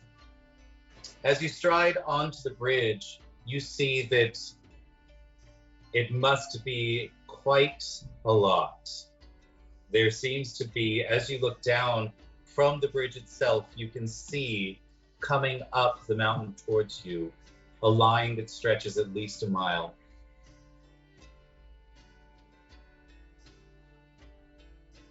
Will you do anything as they approach? Of coming, like the band is like stretched out a mile long. Yep. Ah, jeez. I was going to interpose myself in front of the bridge so they could cross without trampling me first. Fabulous. As they continue their approach, you see them stop at the bridge.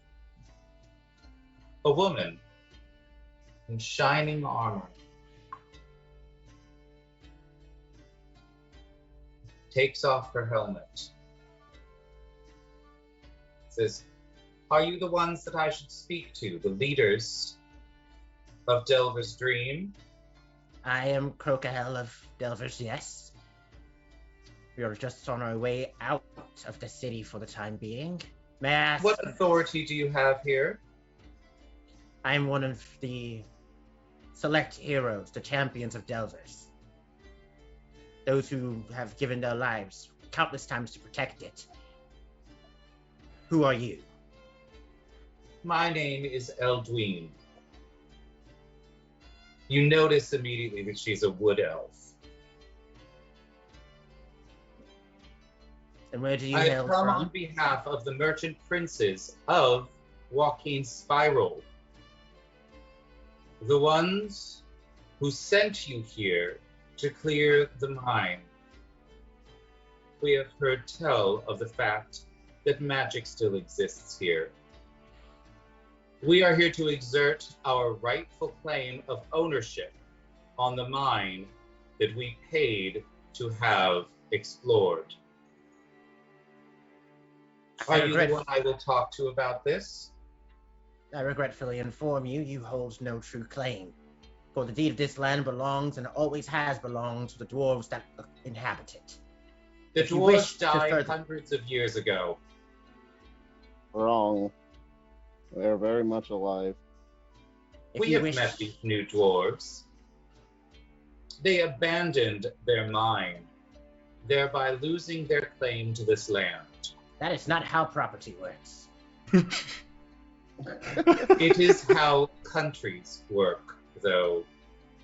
If you wish to speak further on the matter, you may make an appointment to speak with the king of the dwarves, who sits upon the dwarven throne within the mine that they own. You suddenly see something happening to the walls of Delver's Dream. Spikes suddenly spray out from them on top, each reaching 10 feet long, hooked and sharp. Bandoth Noblefury, the king of the dwarves, strides onto the battlements. I know everything that happens around my mine. Sorry, let me get into Bandoth. I know everything that happens around my mine. Tell me, little lassie. You would claim a home for yourself. She simply looks up.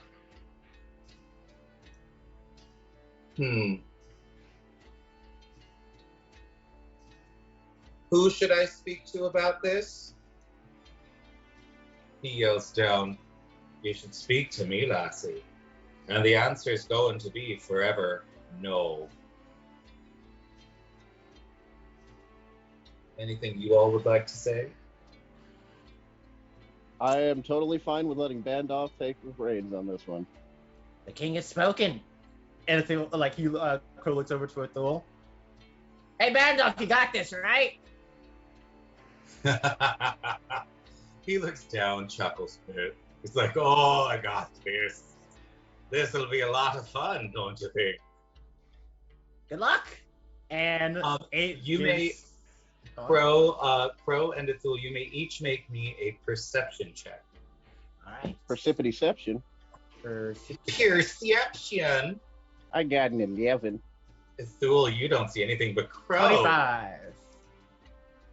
With a little laugh in your heart, you see that the armor that she's wearing and the armor that pretty much everyone is wearing is stamped with a loyalty ring. They have no idea what they're dealing with. Oops. Oopsie. Yeah. It's been 200 years. Uh-oh. For humans, that's many generations. They've Yeah. forgotten what this means. A little She looks reminder at you, to chat she says- about what it means. We will, and she waves her hand, and you see like trebuchets and catapults suddenly start moving into view. She says,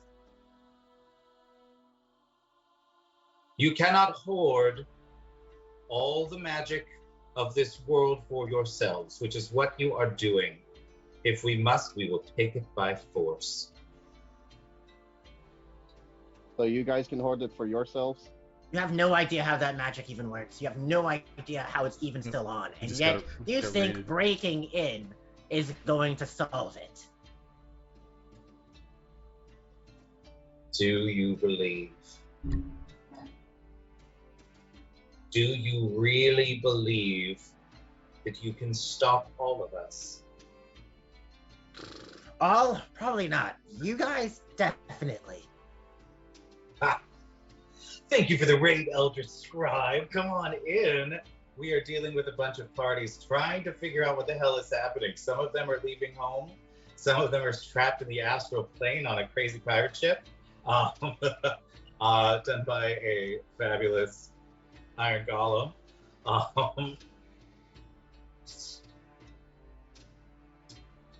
You hear the king of the dwarves shout down from the battlements, listen, little one. You have 10 seconds to turn your little army around, or I'll end this conflict right this moment. Should take his offer. Oh, You see her getting angrier and angrier at this. She simply waves a halt. She says, how would you turn us around, old man? Shouts down, I'm not a man. First of all, I'm a dwarf, infinitely superior, Well, and I'm not going to give away what my powers are. Now am I? She scoffs. She looks down at the two of you and says, I'd get out of the way if I were you. oh, be my guest. And Crow just lifts both him and Athul off the ground directly. She screams. She's like, see, you hoard the power here, doing little tricks with it. How dare you? You're all making a big mistake. She just glares at you. You see the entire army begin to go over the bridge and to sort of fan out around the city. Armor gleaming in the sunlight. At her command, you see Ladders appear, ready to climb the walls. The spiked walls. Bandoth has been counting very slowly, giving them an opportunity to turn around. He gets to 3. I wouldn't do that. You'd better put the ladders back. 2. 1.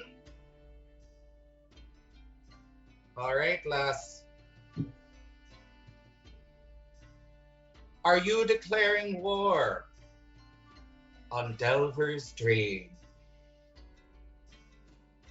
She shouts up, if I must, then yes. And he looks down, trying to hold back a giggle, as he just says the word, noble fury.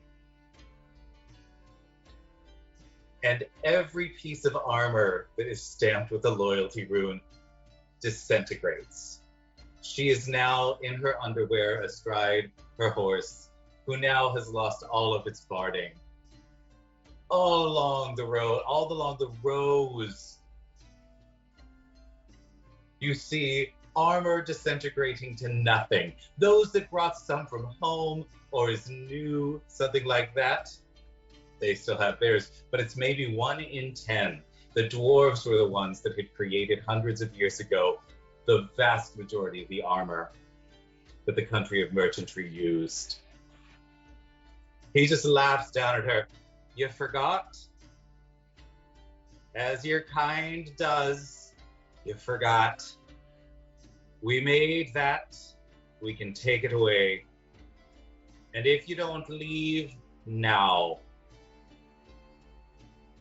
I may have to pull my armies out. And we will see who dies this day.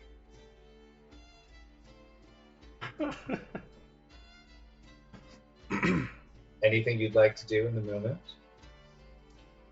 This is all Bandolphs. You see several people who have lost their armor begin to run towards the gentle river and just start wading back across.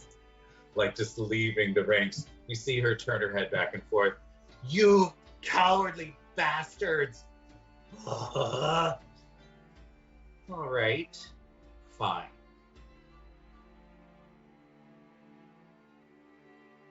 You've won this day. But there will be a tomorrow, and there will be a tomorrow after that. We'll find a way in. Or maybe we'll just starve you to death. You see her forces start spreading out across the roads. Every single path out of Delver's Dream now has about 500 people.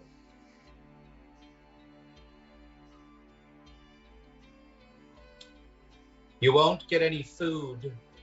You won't get any supplies. I hope you have enough water in there for everyone. I'll come back in a month to drag your corpses from the battlements. That she turns around and begins heading back down the road to merchantry. What would you like to do? Who's there technically right now then? Who's where? At merchantry, or at Delver's Dream? Because they flew away, right? Nope, they're still there. Oh, gotcha. We're at the outskirts of we're outside of the town proper, about to leave the area, and army. We're just watching them in their skivvies try to I figure see. out what the hell just happened. from above, no less. She stops briefly and she says, I wouldn't go anywhere, little ones.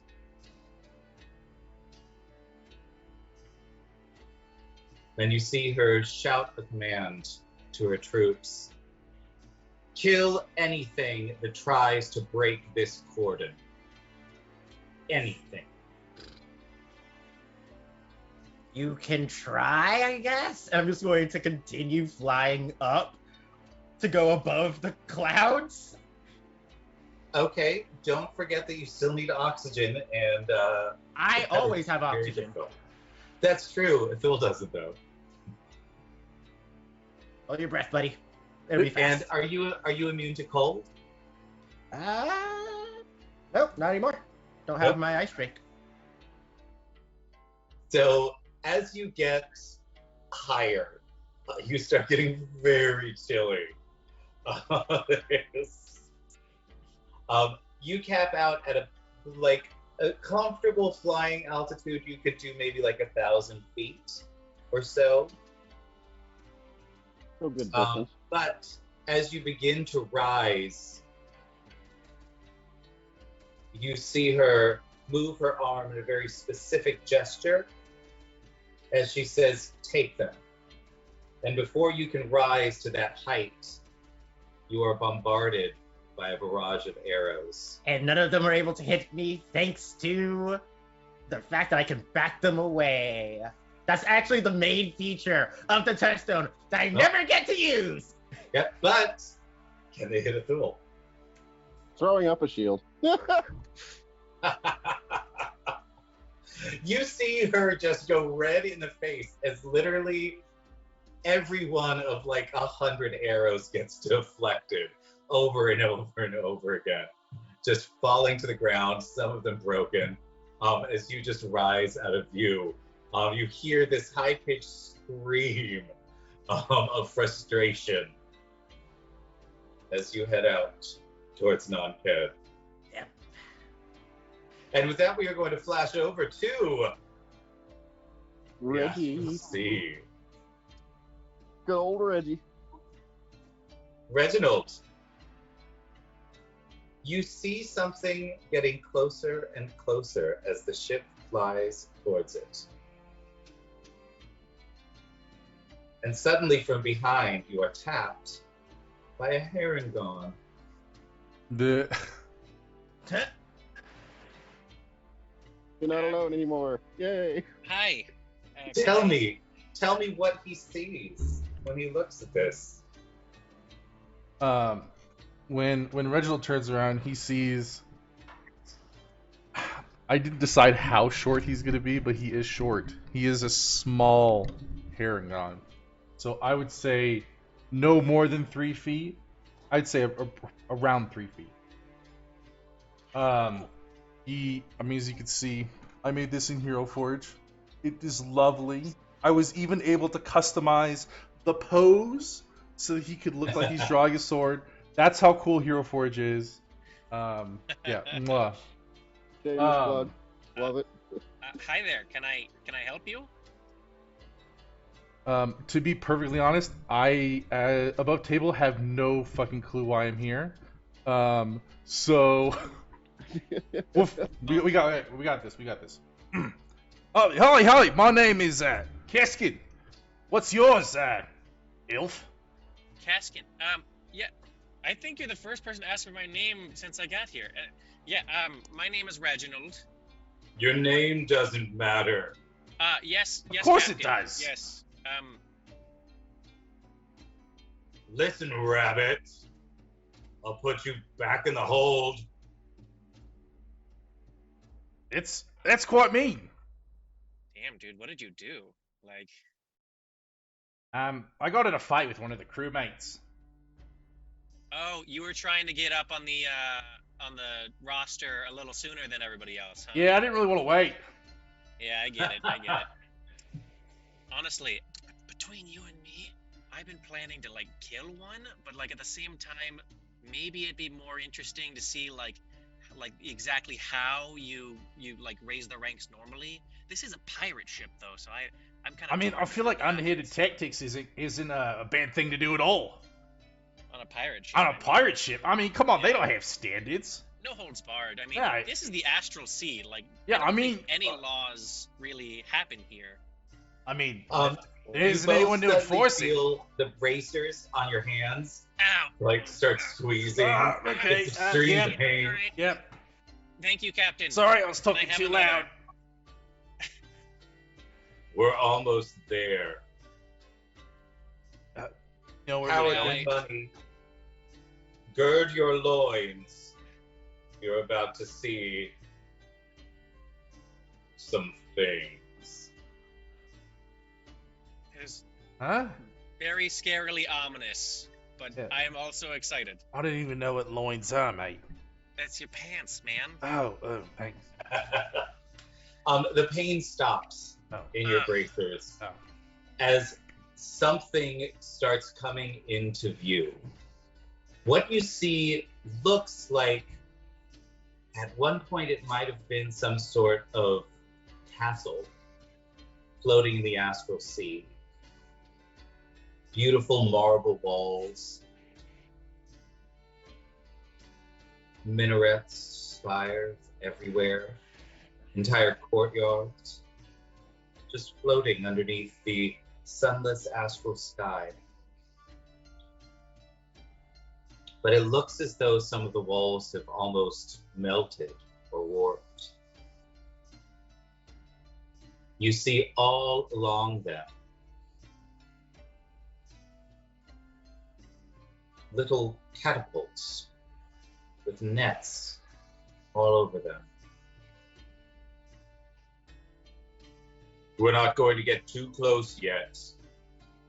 Long distance, prepare yourselves. And you see a few pirates head over to the edge of the ship and knock their longbows. This time, we will succeed. Remember, we want the dark one. Yeah. Yeah, that sounds bad. Yeah. You know what they're talking about? I just got here, man. I Oh. know about as much as you. I just got here, man. Yeah, I just work here. I just work here. I just started working here. Listen, I'm a new hire. I'm not even full time yet, dude. Like, Full time. this is a summer job, bro. I'm Just an seasonal, internship. bruh. You look over to the walls, and what you see sort of like you can see on top of these battlements that there are like it seems like very colorful motion. Like you see flashes of blue and red and green. You can't really from this distance like make out what's going on over there.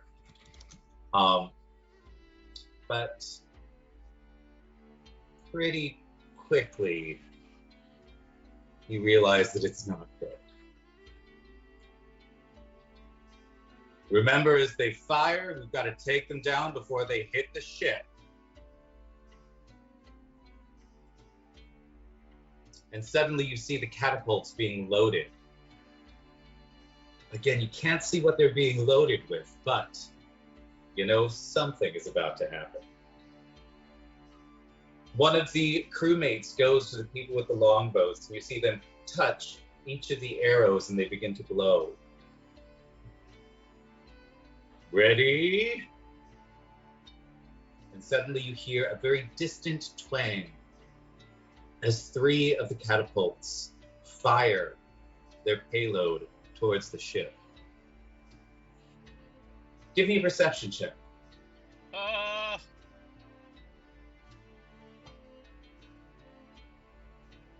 16.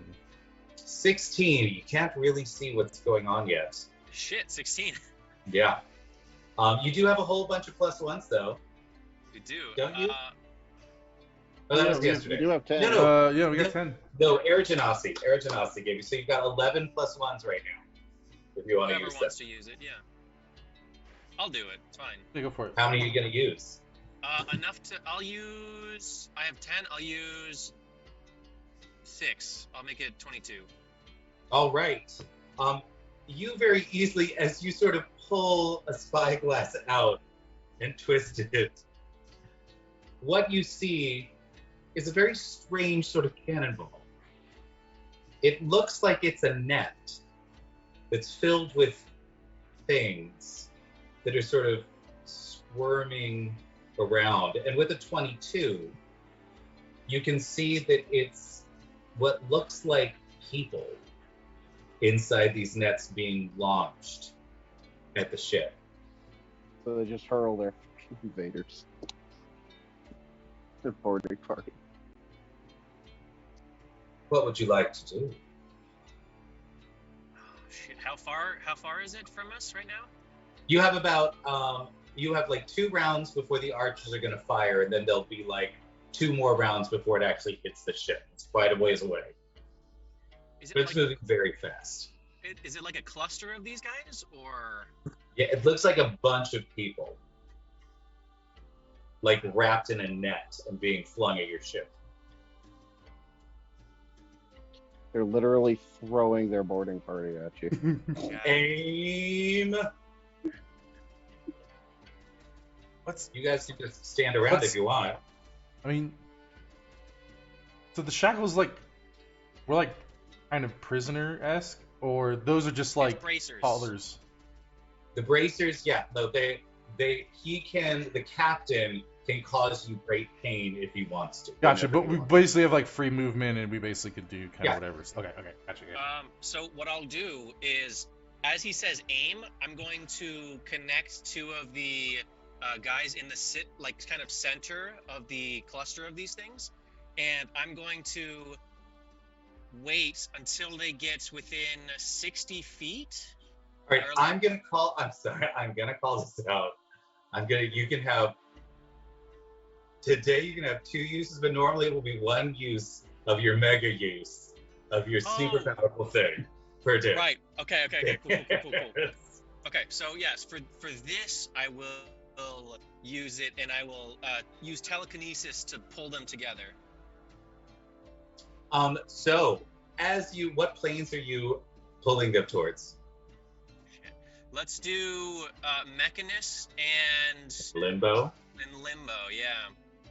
You can do either Mechanist and Limbo, or you can do any of the outer planes and the prime material plane. So that's the sort of combinations you can do. Those are the opposites. For this one, I'm going to do Mechanist and Limbo. And I'm All right, hoping fabulous. for a fail. Hoping for a low roll. So roll me. Low means explosion, high means planar travel. 24, absolutely. You see one of these things just explode into like chunks of gore as just body parts are just now being flung through the astral sea. Does it divert the trajectory of the ones around him too? Nope. They were far enough away from each other that they were coming from different parts of the castle wall. Oh, wow, what was that? Don't think about it too much. That's as much as I can do right now, though. The captain looks down and he's like, "Don't think about it at all. Just stop them from getting here." Who are they? You'll find out in a minute. No, I mean, I kind of. Fire! I need to You're in know. the middle of combat, Lando. You do not have enough time to have a whole fucking conversation with the captain about what's going on. He yells, "Fire!" And you see the enchanted arrows flying towards these weird cannonballs. One of them connects, and you see another explosion, not nearly as big as the one that you created, but it hits, and there is an explosion within the cannonball. It doesn't seem to be enough to actually break the super thick ropes, but it's definitely enough to sort of destroy all the organic matter in it. And you see sort of like, as it continues to sort of, now it's sort of like flipping end over end and will probably miss the ship, but there's definitely like chunks of blood and gore spraying out of it. The third one, though, they miss. The captain yells, "Get ready! Here we go! Don't miss next time!" You see this thing. You have 1 round before this thing is going to hit the deck. I've still got telekinesis up. Can I catch it and stop it? It is too big. Then You I'll can lift slow it down as 2,000 much as I pounds. can. So there is, you see, as it gets closer, you see that there's probably 24 people in the actual net that is this cannonball. Does Caskin recognize what race of people they are? It looks like there's all kinds. Like, it looks like there's a lot of them are Githyanki, Okay. who are more native to the astral plane than most other races, but it seems like they could be from anywhere. You see humans, you see elves, you see, centaurs, you just, like, a whole mix of different creatures. All right. All right, what are you gonna do? Can I move the ship out of the way? And let's get some combat music in here, please, because shit's about to pop off. I'm sorry, what were you saying? Can I move the ship out of the way? You are not the captain of the ship. But I'm using telekinesis. Telekinesis cannot move a whole goddamn ship. It's got a 300 pound limit. Up to 1,000 pounds. What's 2,000? Yeah, it's a ship. It's a ship weighs worth that. The shit weighs more Wait, than Weighs that. a lot. I mean, Couple they, tons. probably the Yeah. collective You have a bodies better chance weigh stopping more the ball. than. I mean, that's like There. it's like 6 people. I appreciate the creative thinking, but no. I'm trying here. Um, All If you're hands not to starboard. Do Caskin something. is gonna look at the trajectory of this thing and like step to the side and just be ready to handle whatever they land. Absolutely. So he's gonna hold his action.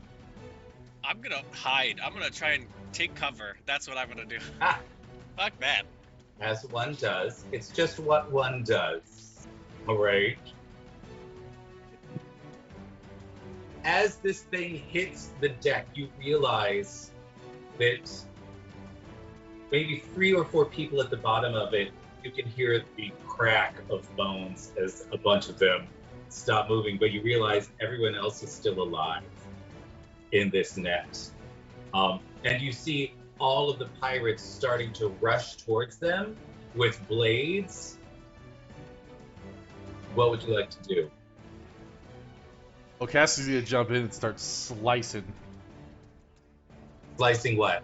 Not the nets. No, he's gonna go in and he's gonna start stabbing at necks and kidneys and arteries and just try to, in as efficient as possible, just start stabbing and Okay. not dealing a finishing blow, but trying to weaken and damage as many of the creatures as he can. You hear them all crying and screaming for help.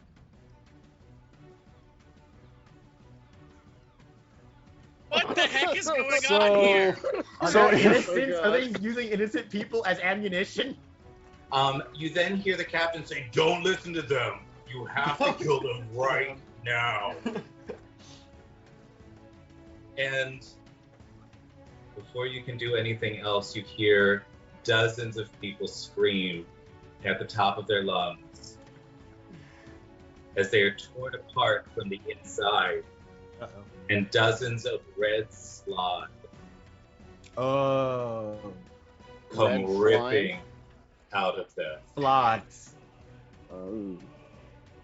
Chaos creatures native For to those Limbo who do bad. not know, sloths are native to Limbo. And what they do is they implant their eggs, sort of alien style, into other creatures. They're purely parasitic. And depending on the color of sloth that implants the egg, a certain type of sloth will then be produced. They have been holding them here, waiting. You now have a dozen red sloth attacking everything in sight. What are you gonna do? Cassie's gonna take a good number of steps back and what the hell are these things? They're sloth. Haven't you ever seen them before? Come on. Kill them now. All right, I have a plan. Hold on, and I just run up to to Kaskin, smack my hands on both the sides of his head, and everything in your vision looks like it's going slower, and I cast haste on you. So for your Fabulous. perception, everything is moving slower. I love it. And now, there are 12 slod. Now That's kill about them. 2 dozen other shipmates and an iron golem. It looks like the shipmates are now trying to step away as the slod claw at people. Everyone is attempting to avoid those claws. You see 4 or 5 shipmates, all with longer spears, trying to cordon off several slod. They managed to corral about 4 of them, but there's still about 8 slod ready to just destroy this ship. And then you hear the twang as 3 more projectiles are thrown from the walls of the castle.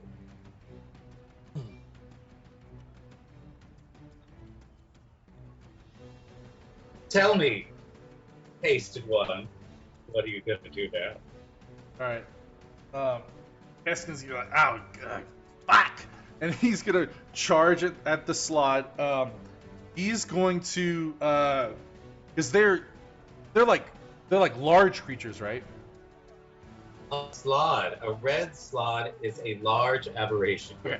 So, Kaskin is going to slide under the slod and with his sword on each of the hamstrings, just do 2 quick slashes and get behind him and get up and see if that was effective at bringing the slod to his knee. Yeah, absolutely. Right. It is effective at hurting him, but as you sort of look inside, you realize it's an aberration. It doesn't have like tendons the same way that we do. Ugh. It'll hurt it, but it's absolutely still able to move. It's supported by various sacs of fluid. Yep. Kaskin kind of like, he thought that was going to work because that works with humans and humanoids, and that's what he's used to. So he's going to be like, and he's going to just try to stab it in the back of the head with his last attack. Absolutely, make me an attack roll for that one. I want to see if you can actually hit it. You can do it at advantage since you're coming from behind. 21. Let's see. 21. Can you do it? A 21. You absolutely do. Roll me damage. I want to see how hard you hit this thing. That's. Oh my god. Yeah, I get sneak attack on it, unless it's by one of its friends, like right next to one of its friends.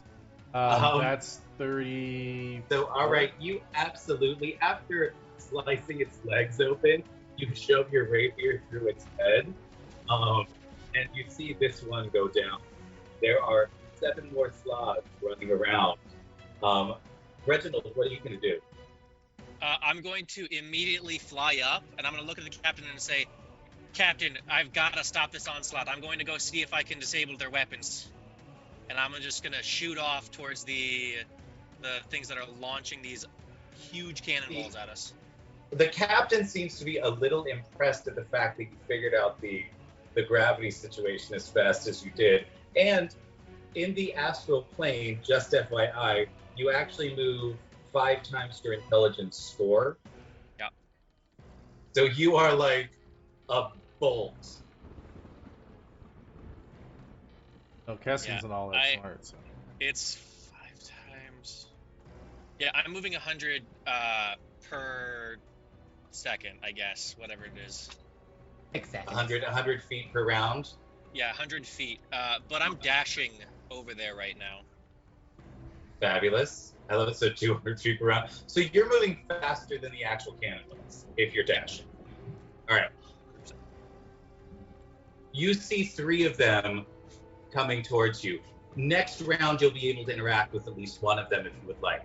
But for the time being, you see the captain come down off his perch, pick two of the slots up and just crush their heads in its hands and throw their bodies overboard. That leaves 5 slots free, and each of them, because they are not stupid, each of them goes after one of the circles, clawing at the pirates. Several of the pirates move out of the way, but 2 of them get struck by the claws. And as soon as that happens, you see the pirates next to them stab them to death.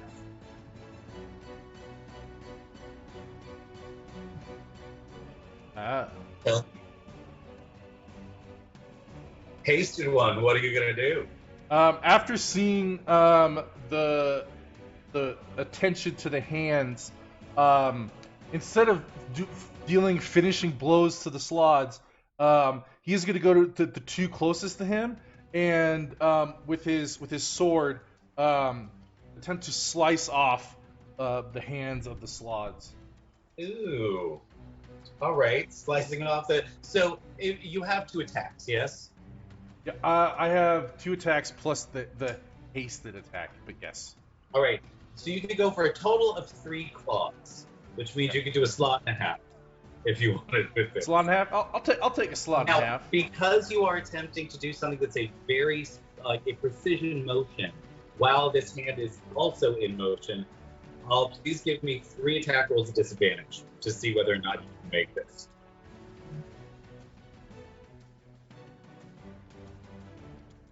Well, let's see. 20, 20, 25. I'm sorry, what'd you get? 20, 20, and 25. Okay, absolutely. So, as you do this, you manage to slice off. There is now a red slot that has no claws any longer. You see a slot next to it sort of look over at it and just flick out its tongue and just consume it. Now that it's of no more use, just eats its brother. The one that you sliced off one of its hands, you see it immediately lash out at you. It's coming for you, little one. Let's see what you get here. Shall we? Shall we? These things are not pretty. This is what this thing looks like in the VTT. Oh, God. Gross. Oh, yeah. It's gross. Ugh. He looks like a death claw. Yeah, it leaps at you. It's a death frog. It is a death frog, and this is the easiest one. FYI. What is your AC, Caskin? AC of 17? It is 17. You managed to cut off one of its hands, so it only gets 1 bite and 1 claw attack with both of them. I'm going as the claw comes down, Casket is going to use his blade to deflect the claw and kind of spin, do a spin move and cast it using defensive duelist reaction to up his AC. All right, and what does that give you? When you're proficient with a finesse weapon, creature hits you with melee attack, you use your reaction to add +6 to your AC for that 1 attack. And Okay, +2. so which attack are you avoiding? It only has 1 claw, correct? Yeah, but it has 2 attacks still. Oh. So which attack are you avoiding? The first one, the one that would come in first. Okay, so the bite, So- you are avoiding the bite. Fabulous. So the bite, you slap this thing in the face with your blade, knocking it off its trajectory. But as that happens, you feel its claw raking you. Ah! You take Oh, Not too sorry, much. Reginald, Six. just remind me. I have plus. Sorry, I have +2 from haste. Thank you. There's a lot yeah, to. it's still gonna hit you. Okay.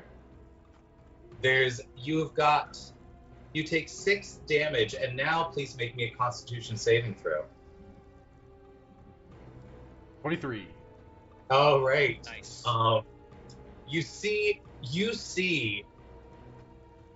a little egg inside your wound, And because you're a paragon, you are fast enough to like pick it up and flick it away.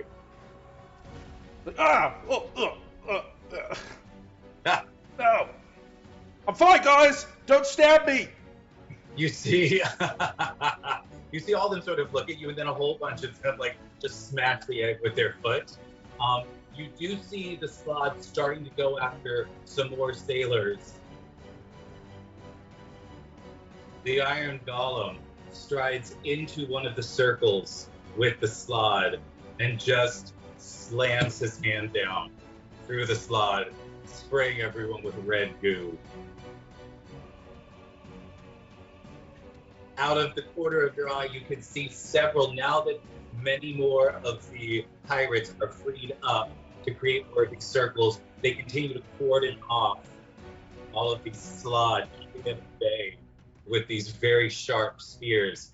You see the archers at the bow continuing to fire these enchanted arrows into these bags of slod. Tell me, Reginald, what are you going to do? One of them is close enough for you to interact with. Does it look like they are getting ready to shoot more, or? Oh, absolutely, yeah. Yeah, I'm just wondering if I should prioritize the ones in front of me or stop them from shooting more. I'm wondering if you should just make that decision. I think for now, I'm just going to dash straight for the weapons. Absolutely. As you are just going headlong as fast as you can towards these, essentially these huge catapults, you see one of the bags that is close to you explode in chunks of viscera from the enchanted arrows. But you see two more still heading back towards it. It's going to take a couple more rounds to actually like fill the catapults again. But you're about like 2 rounds away now from the castle. Now, Hasted One, what are you going to do? So there's 8-1. That one's not dead. So there's 4 left still. So all of them are now surrounded. The captain has taken out several, so now they're all surrounded within these sort of circles of spears. And there's like 3 or so. There's about 5 left. Oh, 5 left. Okay. Kaskin is just going to run by and just decapitate the one that just hit him with the claw, the one clawed one, and then run to the next closest one. And you said they're surrounded by pirates with spears on them. Yeah, so you have like 5 or 6 pirates surrounding each one with spears to keep so, the face of Kaskin, claw. after he dispatches that one, is going to run, jump, and do like a handspring off of the shoulder of one of the pirates. And as he's flying through the air, he's going to slice vertically the top of the head of the slot as he goes over the entire spear circle and lands on the other side, just crouched. Absolutely. You see the slod's face just sort of go blah, blah, blah, blah, as it then just falls down. And the captain then strides into another circle and just kicks this slod so hard that like it just goes flying off the ship, crumpled up now. Hey Reginald, what you doing over there? How close am I to the catapults? You like if you dash, you can get there in 1 more round. Hold on. For this, I don't think I need to be that close. I'm trying to. What's the distance for animate object? What is the distance for animate object? well, you. Yeah, you're 200 feet away. Okay, yeah, it's 120. Mm-hmm. Okay. So if I can get within 100 in one. Yeah, your speed's Speed. 100.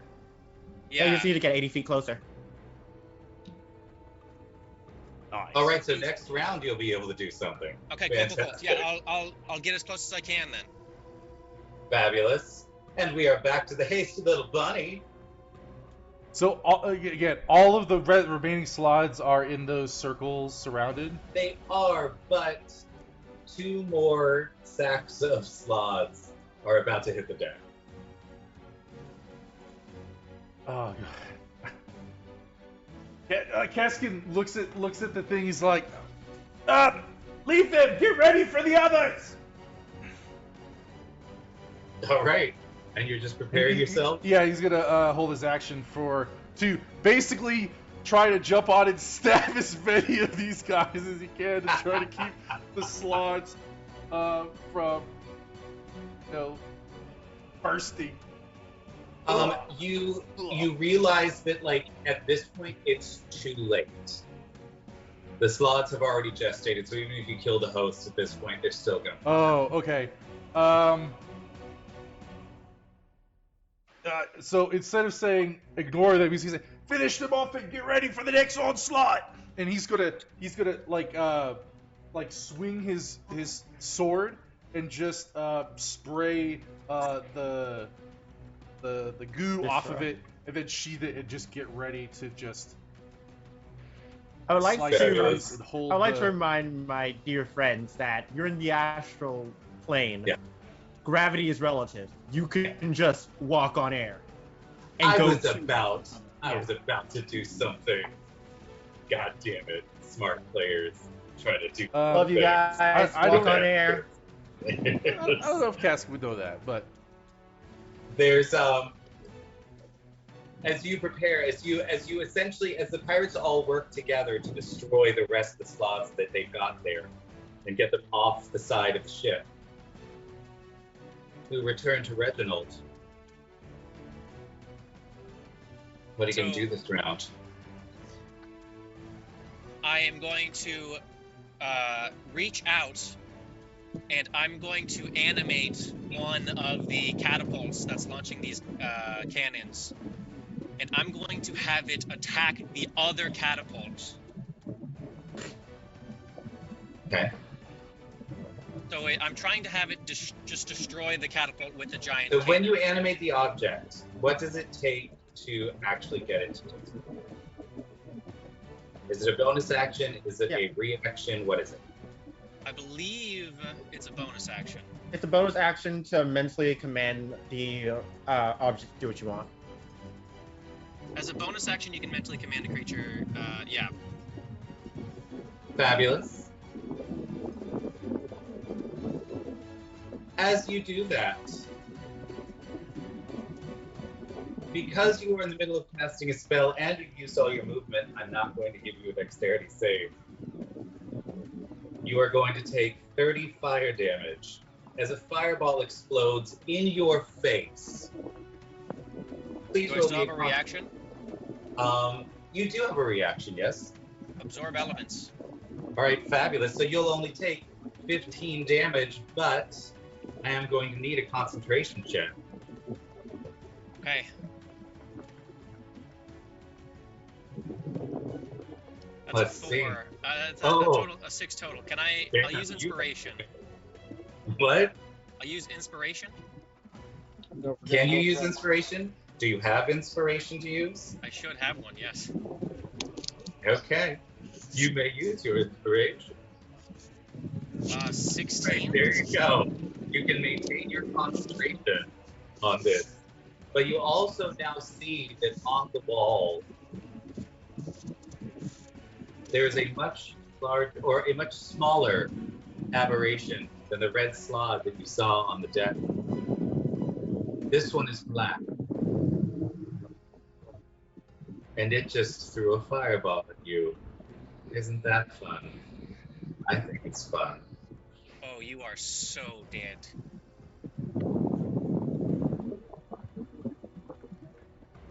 Now,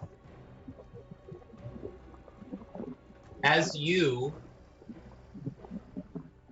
we'll get to that next round, won't we? Back on the ship, dozens of things just fell. Before anybody else can do anything, you see the captain fly up in a straight line and then fly right back down and just land on one of these, just smashing everything to bits.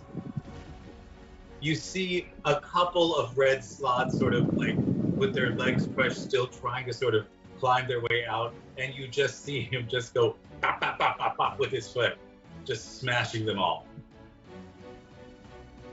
But the other one has survived. It explodes with red slot once again. The deck is now difficult terrain because there's so much gore on it. Hey, Phil, we're getting some static from you. You mind just muting your mic Hey. a little bit? Hey, Hasty, what are you gonna do? So I'm assuming there's like 12 more or something along those lines? Yep. Okay. Hasty is, are there any that are close to the edge of the ship? There's like 3 that are near the railings. Okay, Kaskin is gonna run and do a rabbit leap and put both of his strong foot paws and just try to kick him off the edge of the ship. You watch as this thing flies off the edge of the ship and then stops and then immediately starts flying right back in your face. We're gonna see if what a real onslaught from one of these things looks like. Now that it has both of its claws, shall we? Shall we see that? The bite definitely hits. You take 7 piercing damage. I have 19 AC.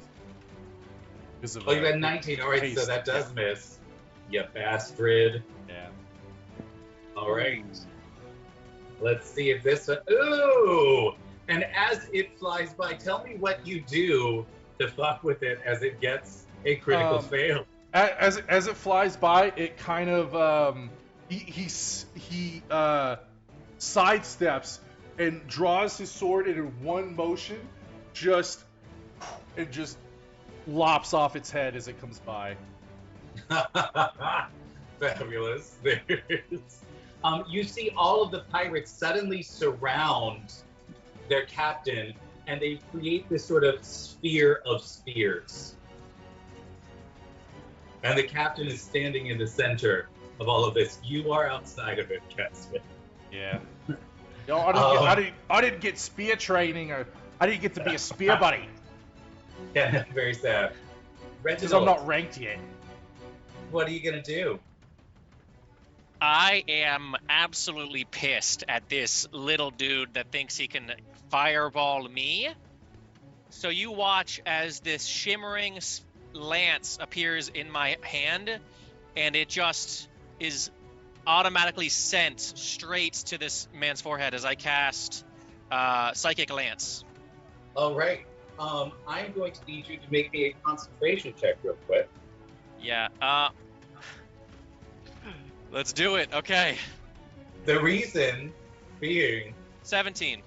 that this thing, all right, you managed to maintain your concentration, but suddenly you are flung what to you seems like directly upwards, as this thing has decided how gravity works for you. All right, it still gets hit. What's the range of this lance? 120. Okay, fabulous. What does the lance do? Go ahead and make an intelligence saving throw. Ooh, maybe. Maybe I will. Hurt? And let's see what we get. Ooh, not It good. fails. Okay, so it can't use anything, basically. What is the exact thing? Incapacitated until the start of my next turn, and it takes 76 damage. All right. That's very rude of you. 23. Very It rude. was 76, like the number. Sorry. It Sorry. starts 76. screaming. It starts screaming and holding its head. And you see it get just booted off the battlements by another black slot. You realize This is a stronghold for the Slaad. They have come into this space. You can see that this is not architecture that any Slaad would create. There's way too many right angles. They obviously came into this. This might have been a trading post or something. They came in and just somehow invaded and killed everything in here. Just questioning my life choices at this point. Yeah, absolutely. Oops, And slot by struggle. doing that, you see this one sort of begin weaving its hands. And I'm going to need from you a Constitution saving throw. Okay. 10. You have failed. You are going to take 5d6 poison damage as this thing just surrounded you with cloud kill.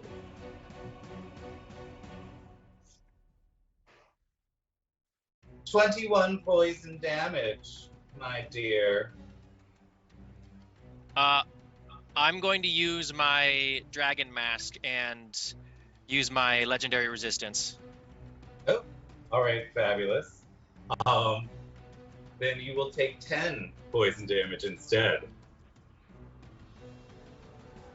Okay. Now, we go back to the ship.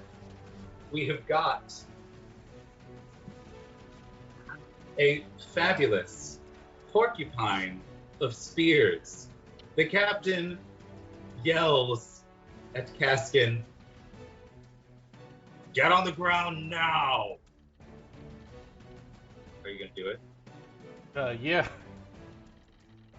Yeah, he's gonna hit the dick.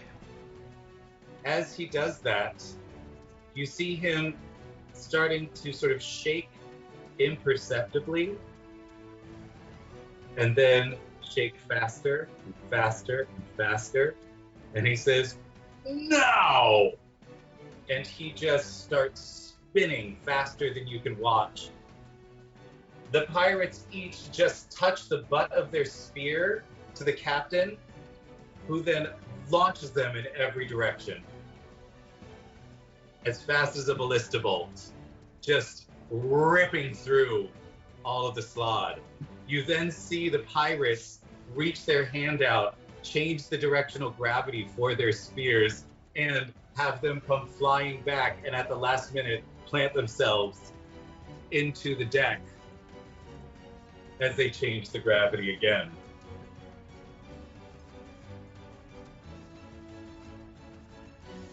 The Death Slaad, standing atop the battlements, looks at this, waves his hand, says, not that you could hear, Reginald, you'd be able to hear this.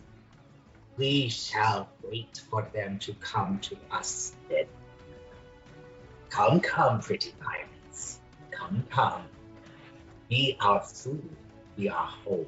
We are children very soon.